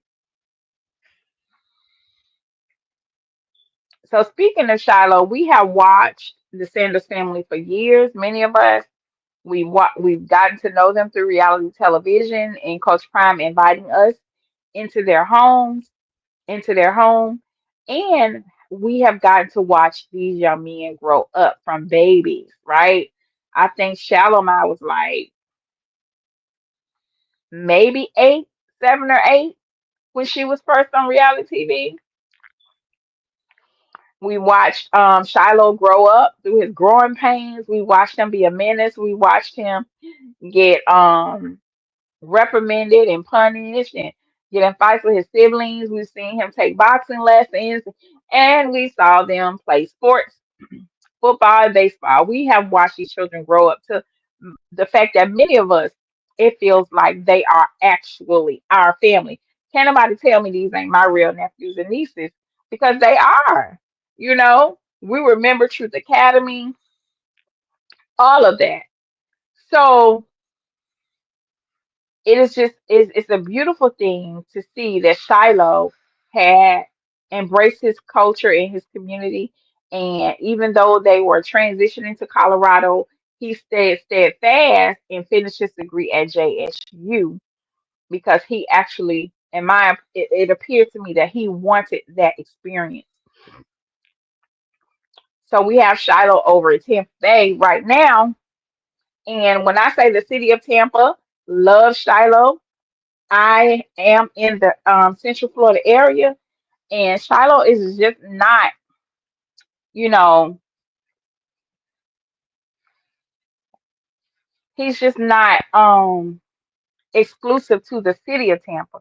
Shiloh has been all over the county doing great things within the county and throughout this area, this stretch. He has planted his flag here. He is becoming a beloved member of the community, and everybody is excited to have a glimpse of him, to come across him at some time and another when he's out and about. We have seen Shiloh go eat food. He met Ric Flair at the at the restaurant. He ran into the Tampa Bay Bucks' biggest fan, our uncle over there, while he was at Subway getting him a sub. Shiloh has been golfing. He has, what else has he done? Goodness gracious, y'all help me out in the chat, but he's been doing some of everything, um, following them since. Yeah, he has been gotten himself into the community. He has gone to the high school over there to plant high school to work out with the football team and get him a workout in as well. So he's not just going to practice and going home. Shiloh said, if I'm gonna be in Tampa, I want to be in Tampa. So yeah, we love Shiloh here. Um, and we can't wait to see him contribute to this team over here at Tampa Bay. We probably know he probably may not start, but just knowing he's there on the depth chart and ready to contribute to his team, it definitely makes a fan, feel good about this upcoming football season. So shout out to Shilo. Um, Remember the last time we heard from Shilo, he said that he was gonna get Shedeur on a live stream and they were gonna do a joint live stream. Shilo, we're still waiting on that joint live stream. I promise you, for the next 2 days and throughout the rest of that week, I couldn't sleep. Like I turned all my notifications on because I was not going to miss that live stream. So Shiloh, what's up? Shiloh, you ain't been live and nor has Shador been live. But I get it. Y'all are busy. Y'all are busy. If I'm not mistaken, I think Shalimar is in Tampa. She took a picture and I noticed the background. I kind of know where that is. So I think Shalimar is here as well. Um,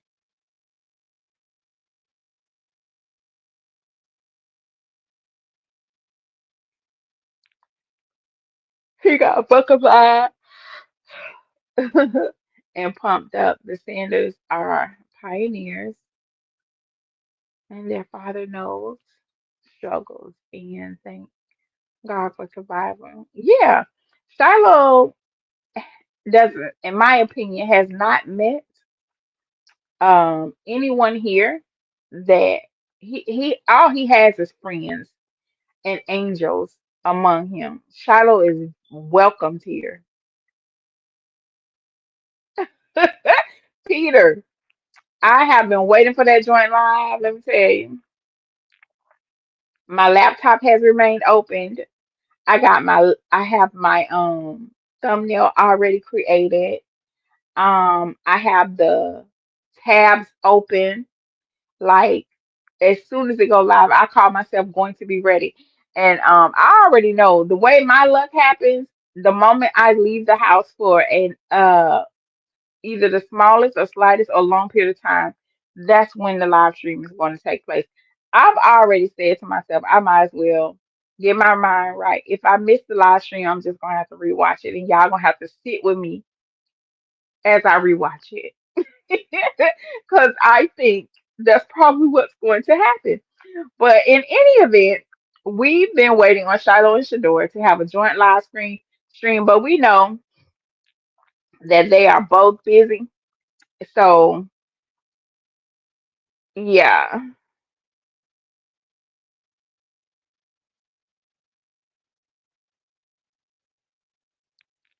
give me one moment.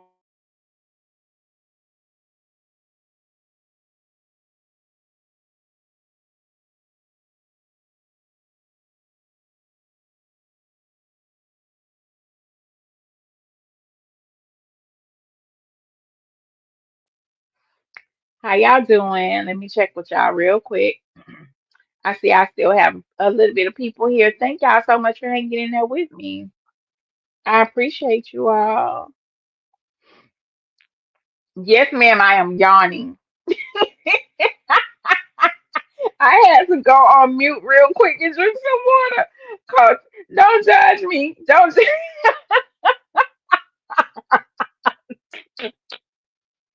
Yes, ma'am. Cartel, you all in my business. You weren't supposed to hear that. Over here yawning, honey. Over here yawning. I got a little bit more time, a couple of more slides. I appreciate y'all for hanging in there with me.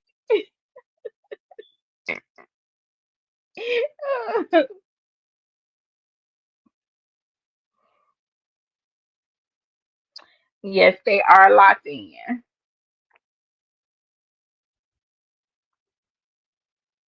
Who gonna be on ESPN? ESPN too commercial for me.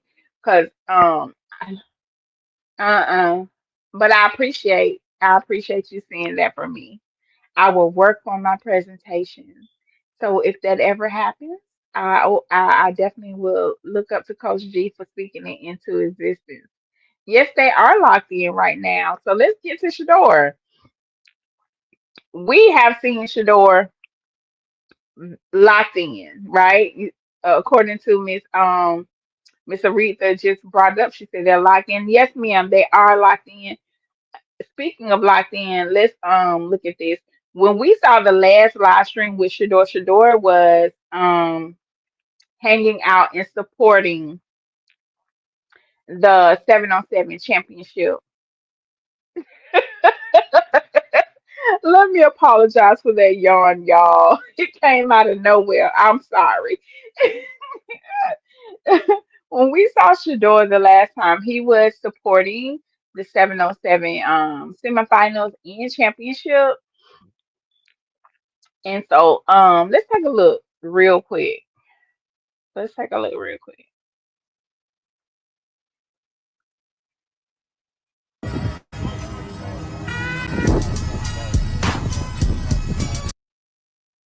So that's Shador supporting RG3 at the championship.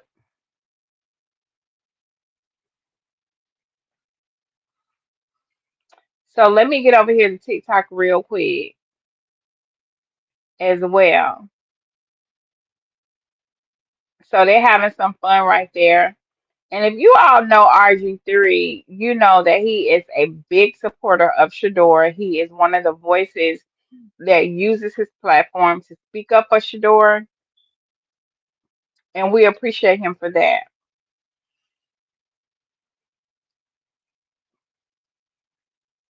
So let's hear the conversation a little bit. So I took a trip over here to overtime to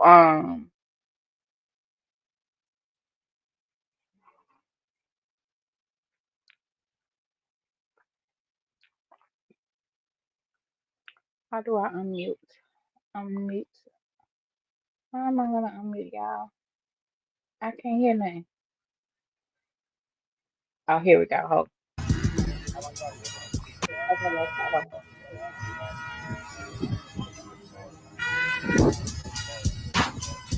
Shoot, I thought I could hear the conversation. I'm in the background, man.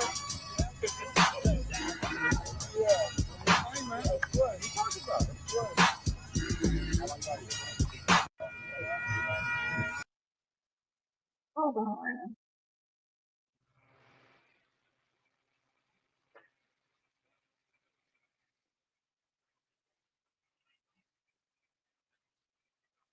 So Shador, he visited the um 7-on-7 championship. So just so I could bring you all up to speed, so it was RG3's team and it was Cam Newton's team. Shador was over there visiting RG3 and supporting him and probably even, chopping it up and showing some support to the players. Now, in case you're new here, we know that Cam Newton is not a fan or supporter or anyone that's favorable to Shador. We know that. And I have my opinion or reasons why he's probably that way. Lay down, please. Lay down. And so let's take a look at something Cam Newton said recently. Give me a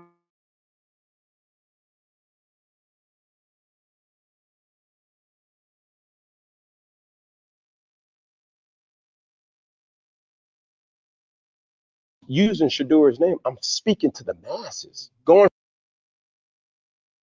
101, that's extremely dangerous. Invest in the driver. Just because you think you're popping, sir, ma'am, makes no difference. Because when that vehicle swerve out of the way or lose control swerving, it's over with for you. And you can't pay your way when you're trying to negotiate with the Grim Reaper. There's only one of you, and we need you.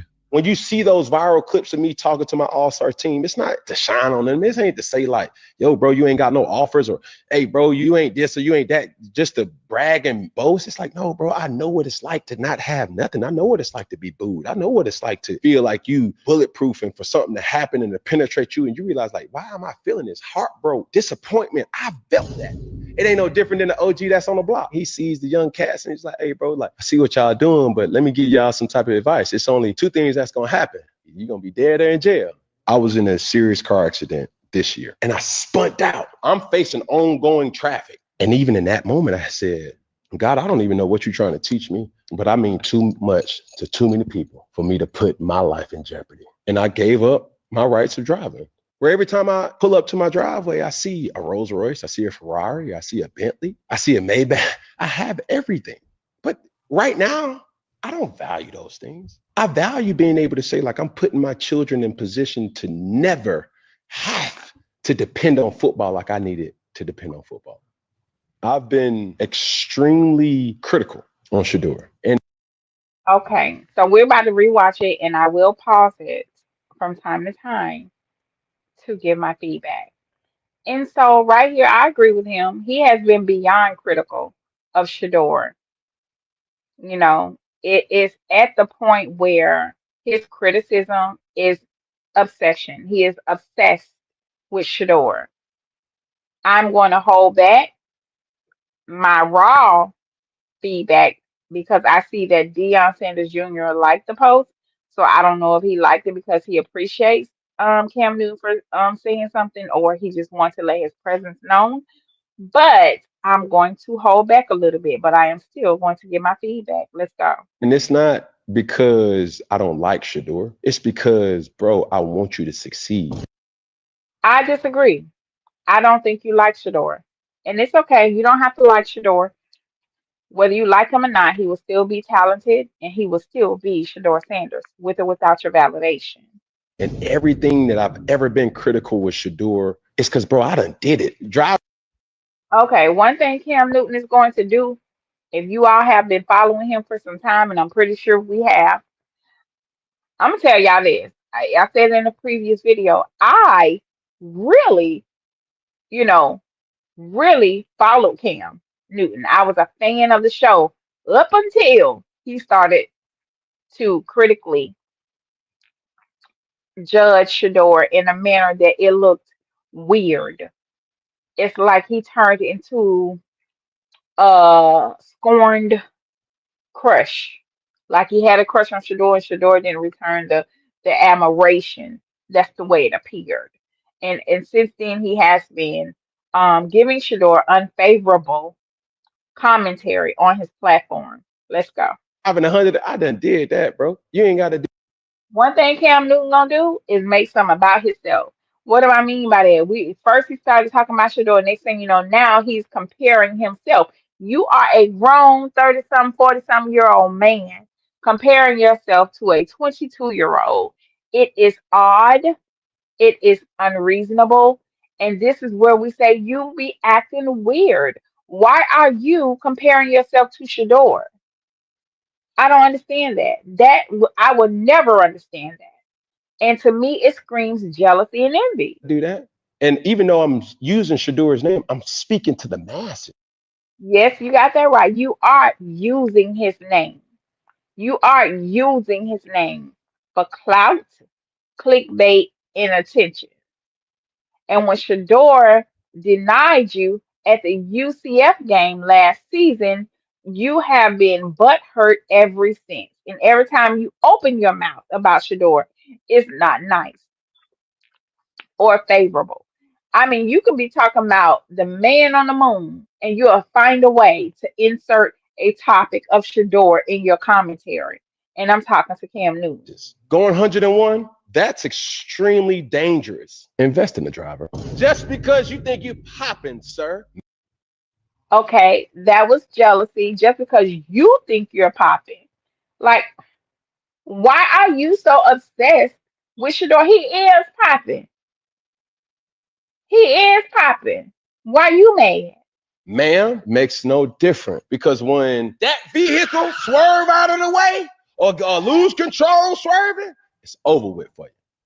And you Okay, you can act like you care about Shedeur. No, you just wanted to highlight his traffic ticket for driving 101. You could have overlooked Shedeur's traffic ticket like you overlooked Travis' decision to get married to somebody who has embarrassed him all over the internet.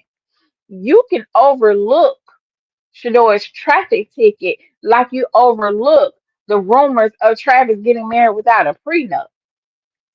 You can overlook this stuff from Shedeur like you overlook all that stuff when it comes to Travis Hunter. That's my point. You want to either dismiss the reality of Travis Hunter and highlight the flaws of Shedeur, or you want to talk to Travis behind the scenes and still drag Shedeur on your platform. That's what Cam Newton does. He was a very pivotal, voice when it came to pre-draft narratives. He started all that mess. Because let me tell you something about white folk. They really ain't gonna talk crazy about us out in the open until we talk crazy about each other out in the open. Because when we start dragging and stooping all over each other, it gives them a pass to come in here and say any and everything about us. So when you take your behind over on those other panels and be their talking head to drag Dion's son, now you are no longer our brother. You are one of them. And you look like a court gesture. You got the nerve to be dressing all funny, baby. You have fit your role. And this is why I can't get with it. I can't get with it. Yes, we have issues within our community. Yes, our young people need guidance. But why you have to get on your platform and say some bull crap when it comes to Shedeur, and they are willfully and intentionally sabotaging his opportunity. So all of that happening on draft day, y'all can put Cam in that mess too. He helped to drop Shedeur's levels down, knowing damn well he had a personal problem with Shedeur, and he made it his business to get on his platform and speak negatively and create issues with Shedeur so that mainstream media can pick it up and run with the story. That's what Cam Newton did. The whole time, y'all over there coddling Travis, no disrespect to him, but when he needed men to circle him, y'all coddled him and said, "Okay, Travis, we ain't gonna say nothing else about you. We'll just make this go away by talking about Shedeur." All of them needed guidance. They didn't need to be handled the way you choose to join the dog pile on top of Shedeur.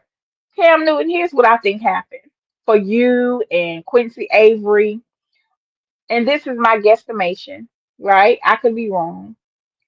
I think, oh yeah, I think at some point in time, you wanted to be a part of Coach Prime's coaching efforts, be it at Jackson State, be it at Colorado. I think you probably presented some type of business endeavor, a partnership with Coach Prime, and you wanted Shedeur to be in partnership with you. And it probably didn't go your way. And so you have made it your business that every time you open your mouth about Shedeur, you will give him a negative take. You will say something very jealous and envious, and you will shade Deion Sanders. Understand this. You can do that mess over there at 4th and 1, but it's highly disrespectful of you to insult the intelligence of your fan base and others and think that we don't see it. We see you. We hear you. And we see the coward you have turned out to be. But I want you to understand this. Just as sure, if there's a God sitting high looking low that you probably believe in because your daddy is a pastor, understand the day will come that your own son will face the same persecution that you have helped to place on Shedeur and his father. Which is why, if y'all didn't catch on, My thumbnail says chosen. And if you know what you know, what you know, that was not a mistake. We know who chosen is in Cam Newton's life. But however, today in 2025, Shedeur is chosen. It doesn't matter if he dropped to the fifth round, a number 44 pick. If you know the word and you follow it, you know there is nothing wrong with the number 144. In fact, 144 is a blessing.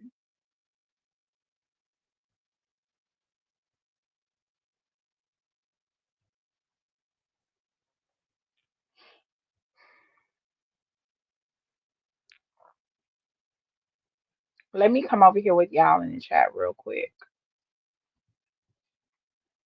Shout out to the chat. Y'all standing on business over here. Thank y'all so much.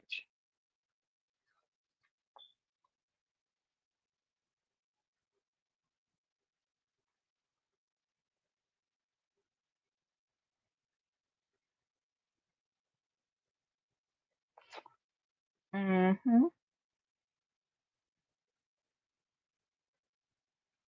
Peter D says Shador is an Aquarian.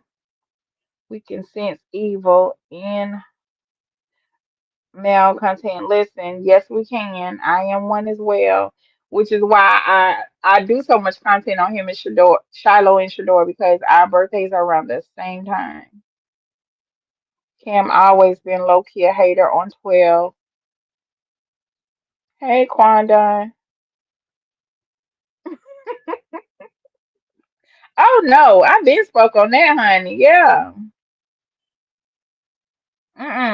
It was his mission to.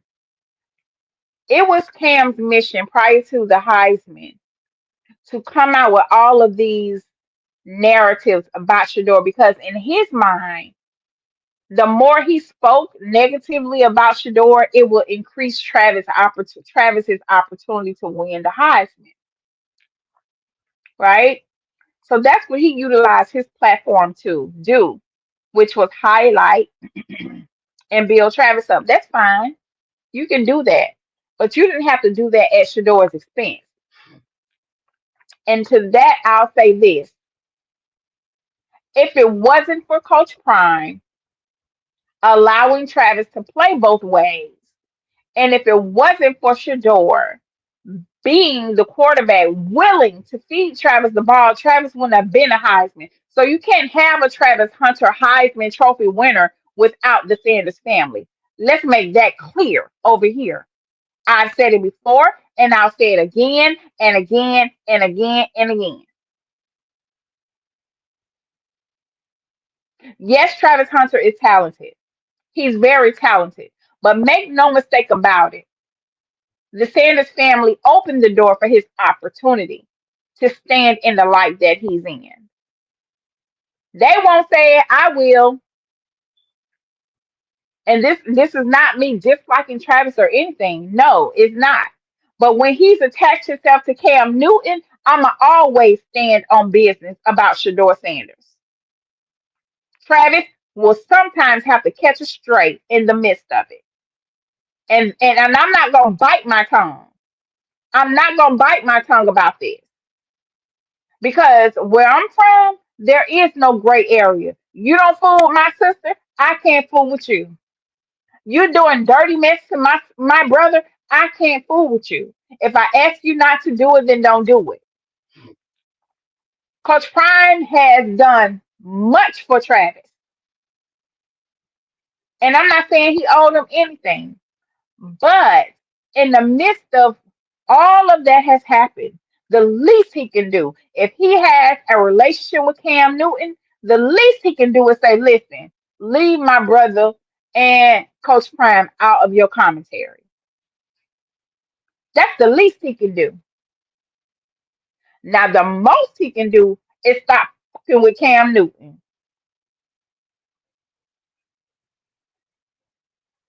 That's it, that's all. So they might not say it, but I will. And I bit my tongue for a long time trying to figure out a way to address this respectfully, but there is no way to address how childish and obsessive and disrespectful Cam Newton is without becoming passionate about it. I have to include Travis Hunter. He's going to always catch a stray when I talk about Cam Newton, since Cam Newton can't keep Shedeur name out his damn mouth.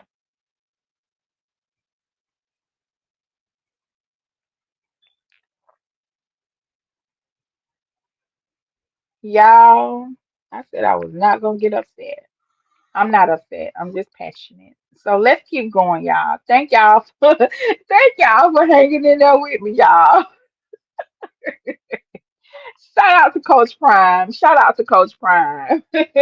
Coach Prime, let me tell you something. Coach Prime, you have nothing to feel bad about. You got your password? Get your password, baby. Get your password in. Hold on, hold on. Here, baby. Mhm. Lay down. Coach Prime, you have nothing to feel bad about. You have put your sons and your daughter on a course to live their dreams. You have prepared them. You have prepared them for this moment. And although it was not an easy road, but I want Coach Prime, Shilo, Shedeur, and all of the Sanders family to know this. Anything of value has a difficulty factor attached to it, be it the enemy inserting themselves directly in your straight path, be it be it just being hard to attain for whatever reason. The difficulty factor attached to it makes it more valuable. And we've seen a lot of things play out. But I do want to ask the question because there's a lot of people still talking about draft day. Draft day happened in April. People still talking about it. It's not a lot happening in college football right now, but come on, y'all. We gotta talk about something different. But we have said over and over again, congratulations to Coach Prime, and we are excited to follow our nephews on their journey in the NFL. Just know this, they can't stop what God has ordained. And a lot of people don't understand how the universe works. And if you read your Bible, it says, "Vengeance is mine," saith the Lord. So you might not believe in it, but when you're dealing with a believer, trust and believe the God shows up for the believer. So if I was people, I would leave these children and these young men alone. If they ain't doing nothing wrong, let them be. I would stay out of Coach Prime's way. Let that man be great without y'all evil interference. Cause see, you ain't felt the wrath until you felt the wrath of God because you are antagonizing his beloveds, honey. And I try to call everybody beloved because that's a term of endearment. Leave people alone. If they ain't messing with you, leave them alone.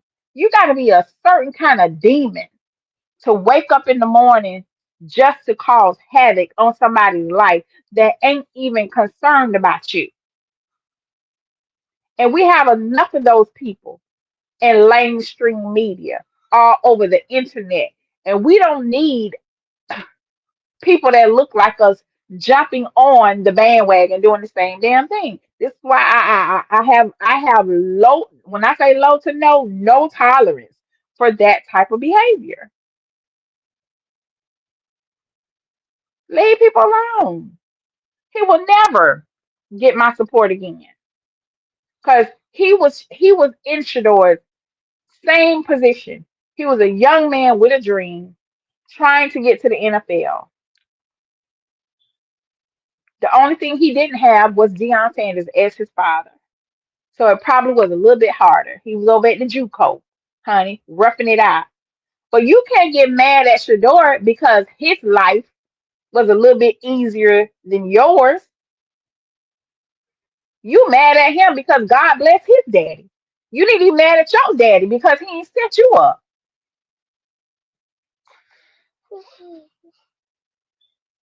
I'm sick of him. So let's go on to Shedeur. In our eyes, in my eyes, he is the chosen one. People laughed at Shedeur, thinking that because he was chosen at 144, his life was over. He ain't gonna be able to play football for the NFL, any of that. But if you know scripture, like we study scripture, if you do your research, you'll understand the 144,000 were the chosen people of God. And God had a certain plan for the 144,000 of his servants. So Shedeur's life at this moment, his journey in life has been ordained, and it's just a matter of time before we see it manifest and play out in the way God intends for it to do so. Don't intend to turn this into Bible study, but I do want to share with us. If you're not familiar, go ahead and look up and do all of your research on 144 in the Bible or whatever book, a spiritual book that you study from, and or spiritual path that you're on. If you're a numerologist, go ahead and look up the 1, the 4, and the 144, and it will give you some answers into the destiny of our nephew Shedeur. I'm not trying to change nobody's religion. I'm just directing you to your book of study because it's there.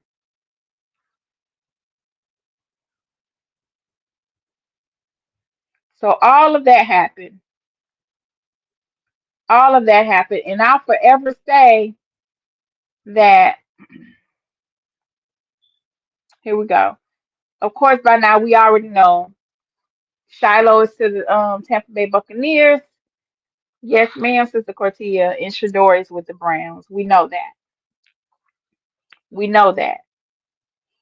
But it is my belief and my theory is that the individuals that control the events for that day, and I'll forever say that was the most masterful,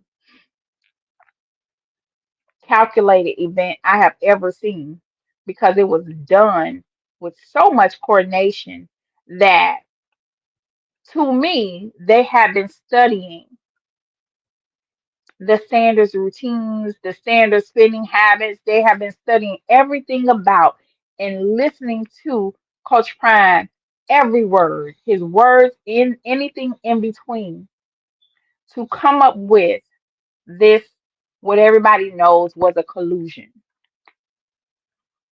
And this was an all out attack on the Sanders family legacy and the potential generational wealth they were set out to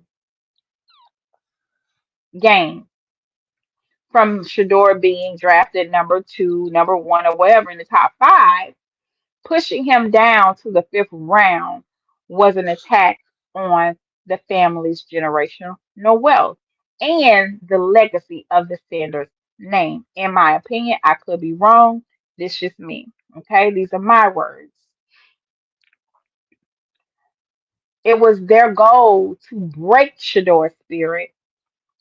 It was their attempt to humble.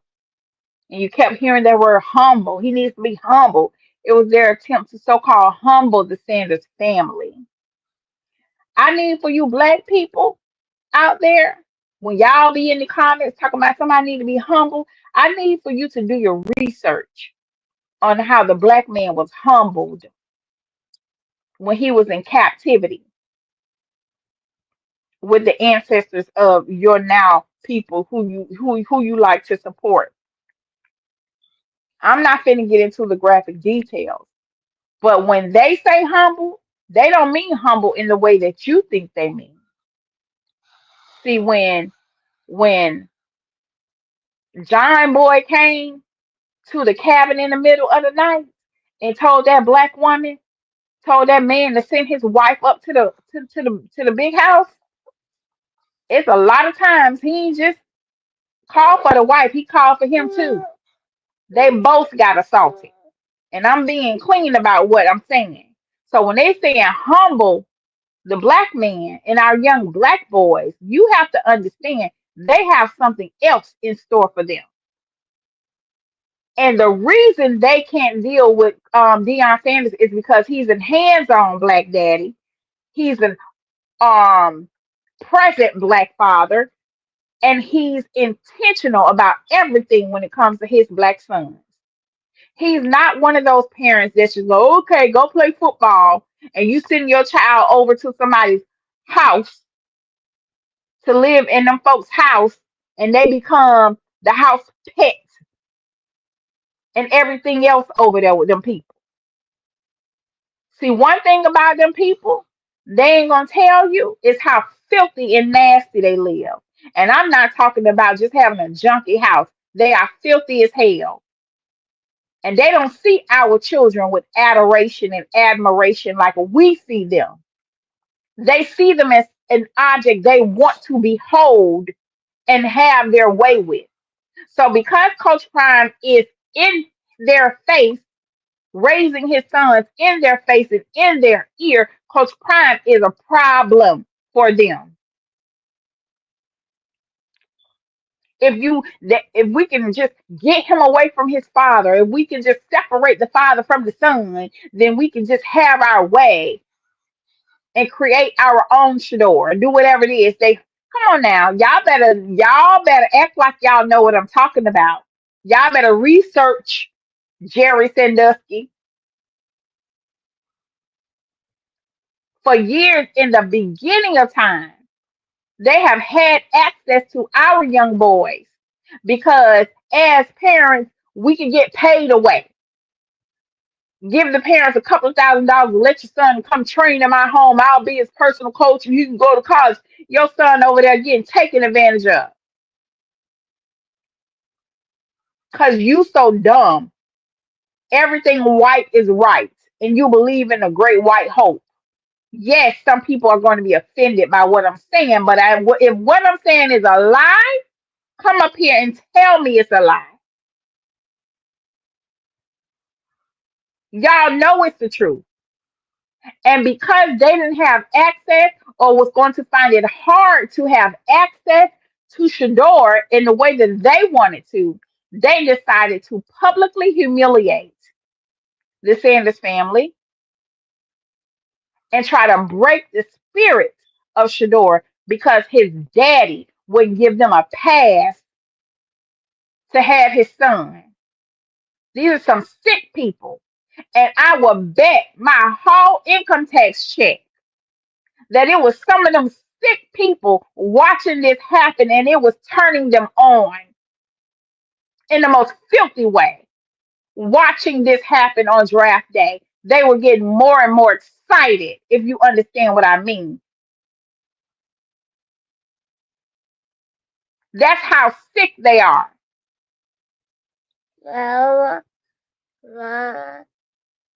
Let me calm down.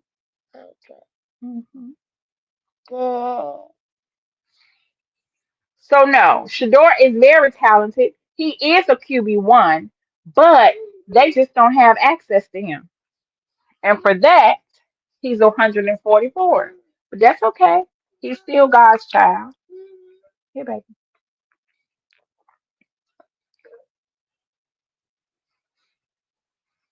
Give me one moment, y'all. I gotta take a small break.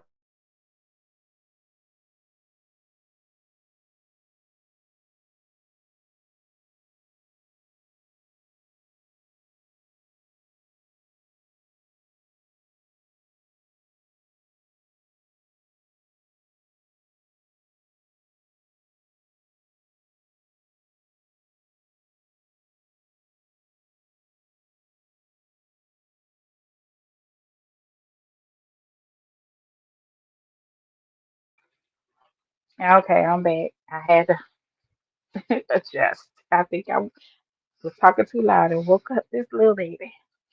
But I'm back. Um, In the midst of all of that, being chosen at 144, getting robbed for $40 million, because that's what happened. Um, had a trickle effect down to the rest of the young men who entered the draft. But we won't go into that. But after all of this took place, I want to show you how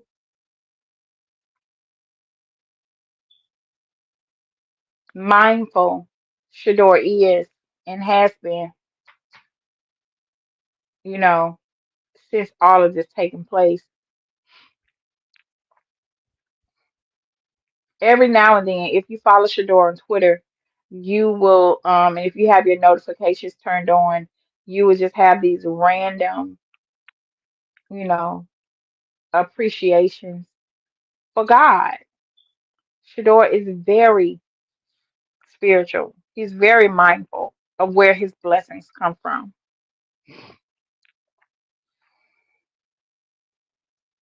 Just randomly, he'll tweet out, "Thank you, God."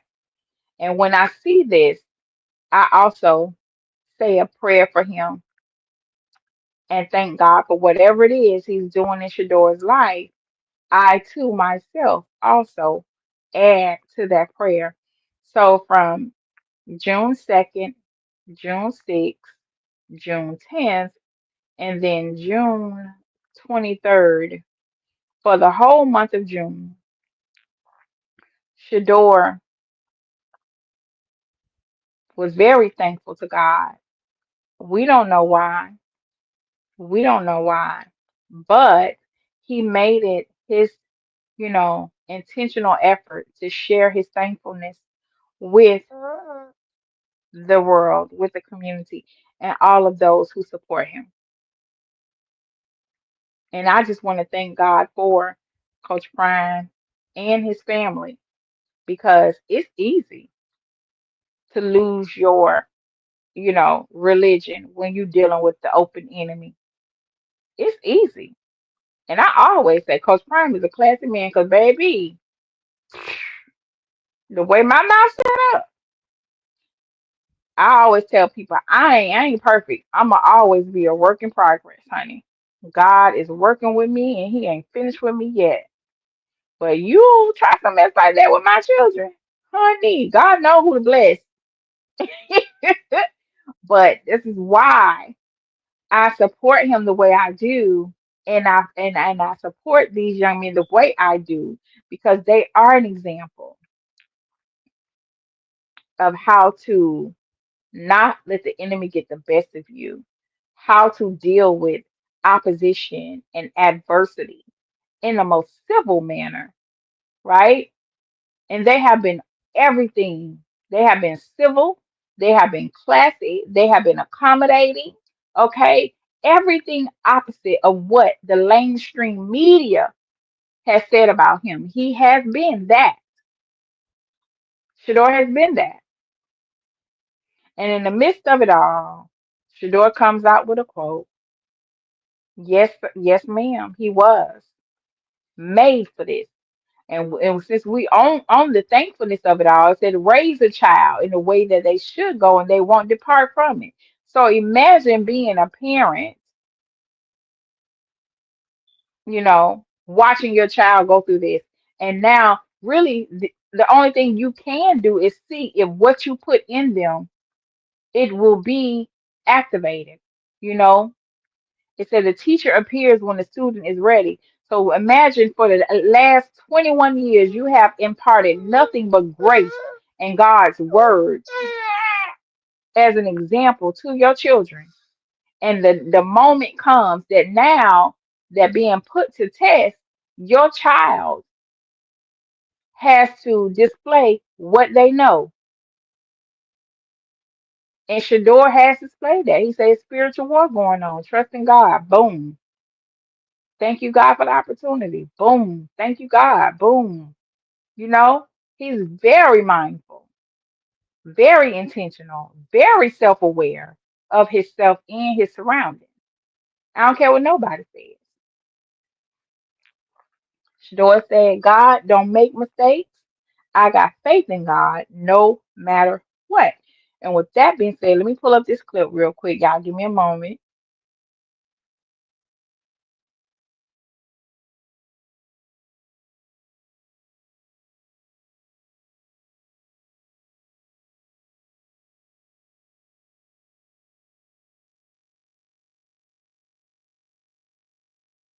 Best teammate.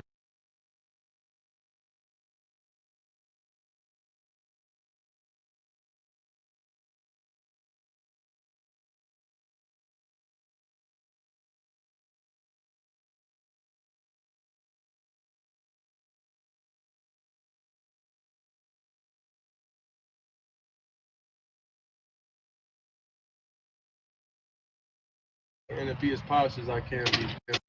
Best teammate, and to be as polished as I can be.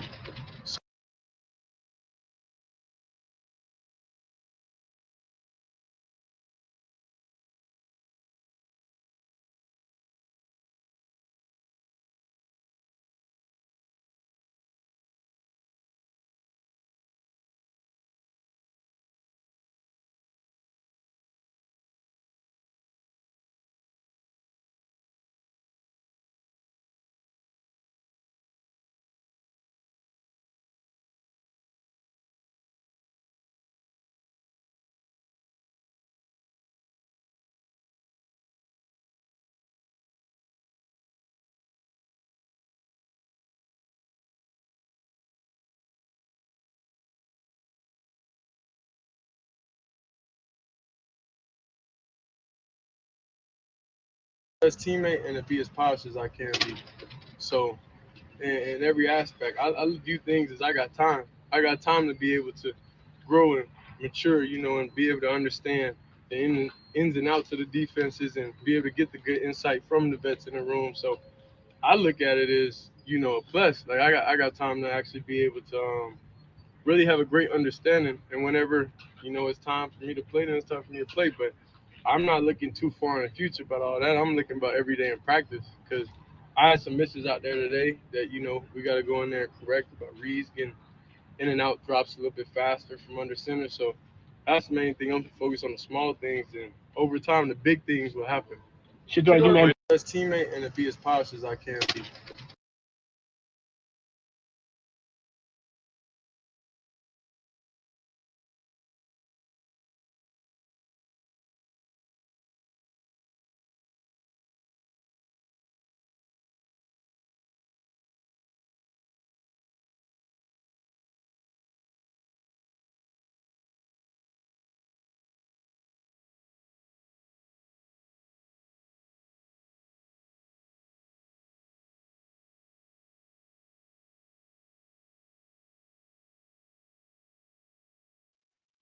Oh my God, I'm just over here talking. Shador could teach a master class to the vets on the team on how to present yourself and speak to the media. I don't understand what they thought he was gonna say. What they thought he was gonna say. Because Shador has been in TV since elementary school. He's been doing green screens. He's been asked questions by producers. He's watched his father do his work. Watch his daddy on NFL Network, do commercials, all kinds of stuff. So me being somebody in PR, I would look forward to, having a conversation with a young person that knows how to conduct themselves and move around in that space. But yet and still you have people that come to these pressers with the intention to get a sound bite and have a moment and not a good one from this young man. All he's trying to do is live out his dream. That's why I say God bless you, Shador, on your journey, and may God keep you and forever be with you. Because, like he said, it's a spiritual war. We know, baby. Shador has been playing he's been doing a lot of things. He's been a celebrity baseball game, supporting his teammates. Now, let's talk about the celebrity baseball game. Shador is QB number 10, according to a lot of these Cleveland media people. Shador has been practicing with third string over there with the other people. He ain't had an opportunity yet to throw the ball to first team. But how did he get chosen to be in a celebrity baseball game over all the other preferences? Answer me that. That's interesting. That's interesting. Cleveland loves him. If y'all have been following me on my live streams when I do stream his Twitch, you see the children are ecstatic. The city of Cleveland, those who know what it is, and they see them with their own eyes, they can't wait for Shedeur to have his moment. Okay? Everybody knows who QB1 is. And a lot of people will not admit it is their innate hatred for a group of people that they cannot and will not accept the fact that Shedeur is, in my opinion, the most talented quarterback that the Browns have. He might not be a veteran, he might not be Joe Flacco, but there is nobody else that can stand next to Shedeur in terms of quarterbacks on the Cleveland Browns football team. It's not the question. One day I'm gonna pull up a video and I'm gonna show y'all something when it comes to those other preferences. And it's just a shame that they're even in the same conversation as Shador. You say because his teammates believe in him off and on the field. That is true. That is true. Thank you, Miss Aretha. Thank you. So, Coach Prime, we come to an end, y'all. Thank y'all. If y'all are new here, go ahead and tap that like button. If you can join the chat, join the chat. Let me know. What you doing at this time of night. What I'm doing at this time of night, I am doing my due diligence trying to get my content out because my days are full. Y'all, my schedules are full. I'm always ripping and running. I'm not in one place for long.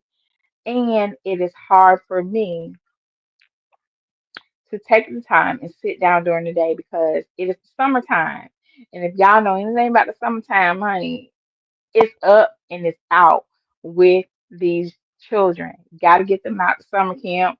You're going on vacation. You're doing all kinds of things. So, not that hanging out with you all is not a priority. It just takes a back seat sometimes because family duties call me. Like I got somebody looking up in my face now. I got a little almost 2-year old attached to me. What, baby? It's my grandbaby.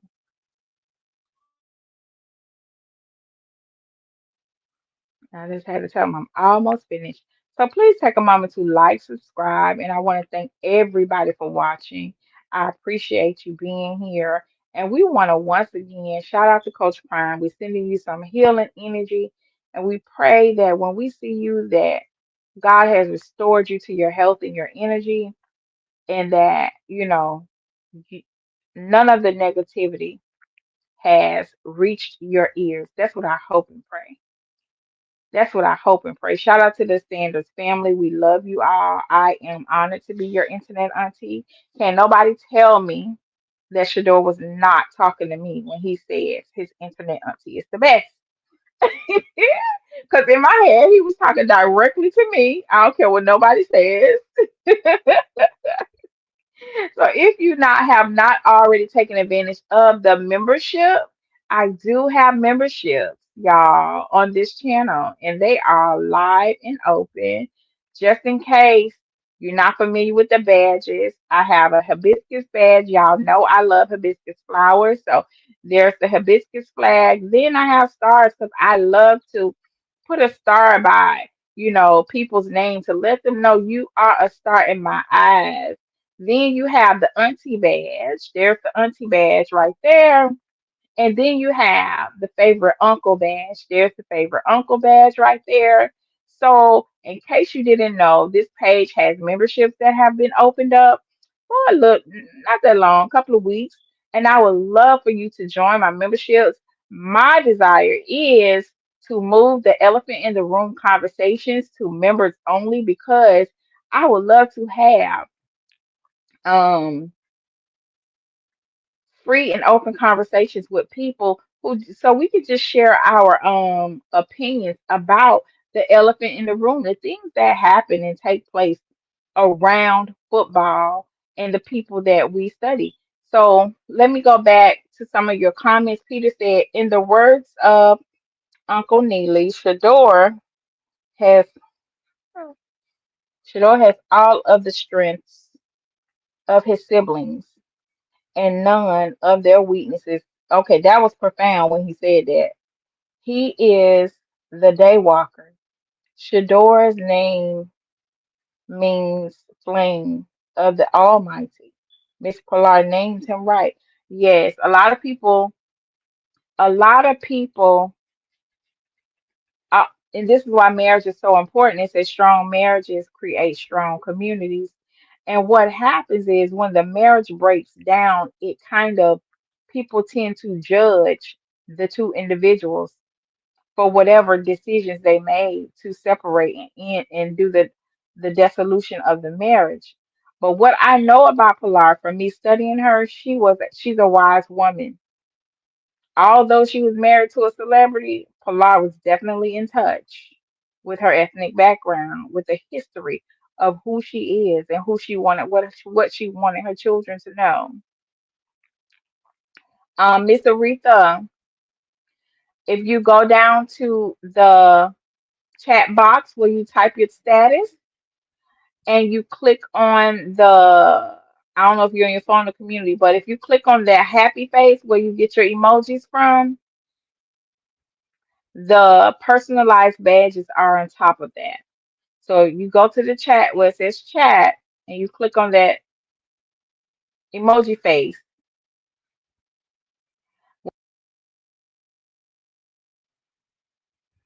Hold on a second. Your badges for membership should be on top of that. If you're a member, you have access to badges.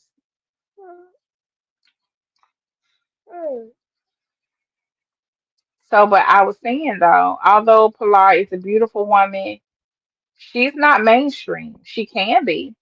She could fit into that celebrity life, and she was able to do that. But she is a wide awoke. Understand that she gave her children strong names, so that tells you a lot about um those children and the foundation that they come from in terms of their mother and father. Y'all remember that old clip? Shedeur came home and, and he was saying his name was something else, and Coach Brown was like, "In the name of Jesus." It ain't funny, but Coach Brown did not want to hear none of that in his house. He had the pastor come pray for Shedeur and everything. Y'all remember that clip? I don't want to resurface it, but y'all remember that clip. Who remember that clip? Put a one in the chat if you remember that clip.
The whole time I'm just over here talking, talking, talking, reading. Oh my God, thank you, Aretha.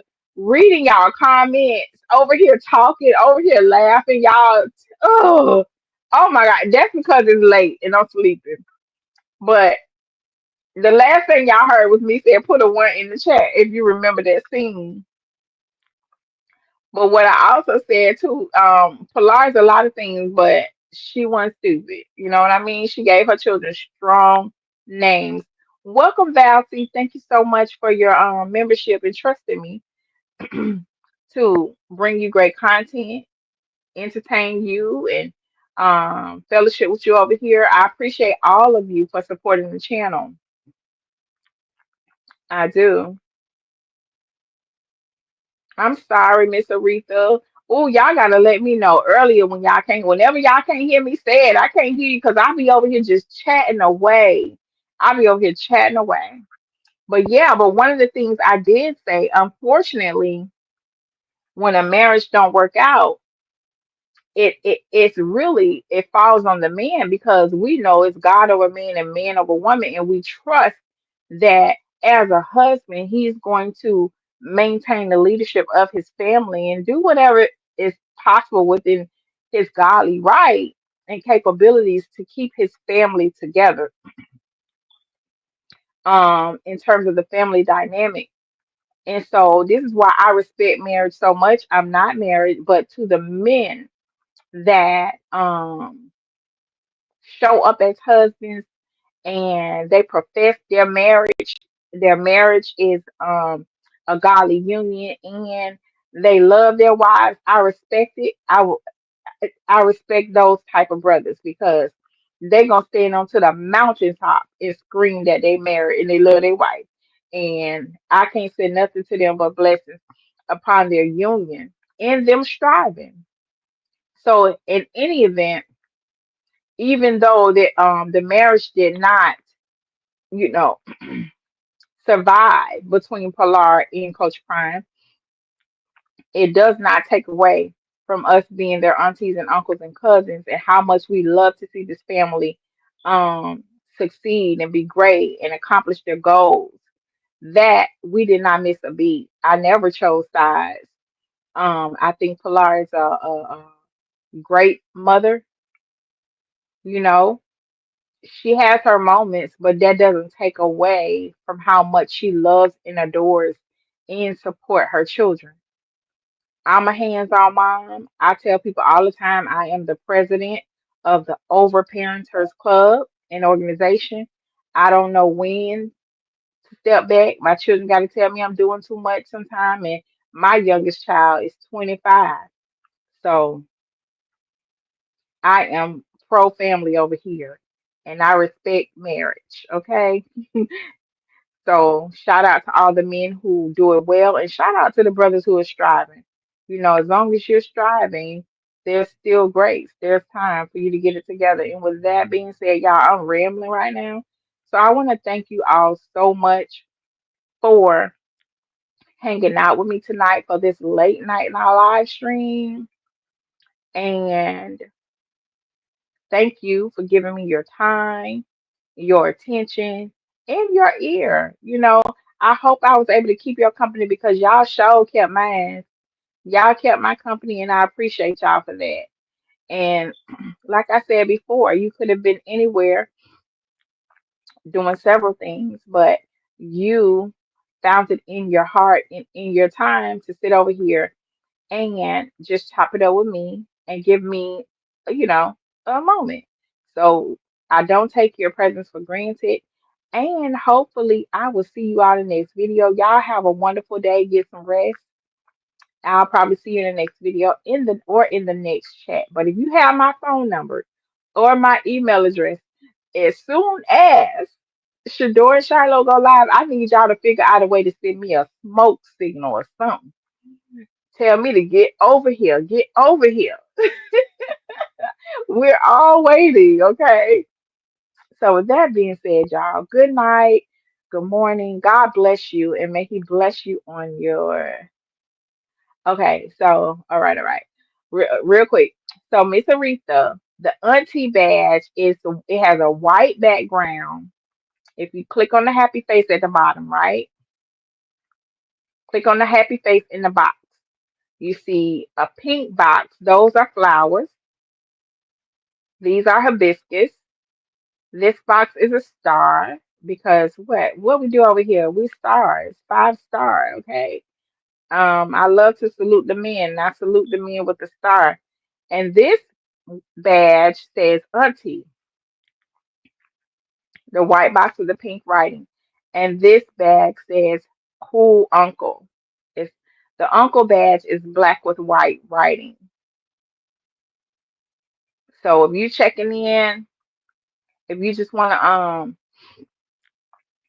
if you just want to check in and show some love to assist to the women, you would do that hibiscus and put somebody's name behind it or before it doesn't matter. If you are, you know, want to say hey to the men, I don't know if the men like a bouquet of flowers, but when I speak to the brothers, I like to tell them hey, and I like to give them a star here or there, and you can put that star for your brother in the chat or whoever. And if you just because you an auntie and you want to show us the auntie is in the building, right? Got it. Auntie is in the building. That's the auntie badge right there. I'm so happy you found it. And to the men, because you the big unk. Uh-huh. That's the uncle badge. It says uncle. Thank y'all so much. I don't mind showing y'all how to use it. But the same as any other channel that has memberships, our badges are a bit different, but those are the badges I'm starting out with. Thank y'all so much for becoming members. Thank you for your support. And I wish that you all and pray that you all have a blessed and beautiful day come sunrise. I will talk to you all soon. God bless you.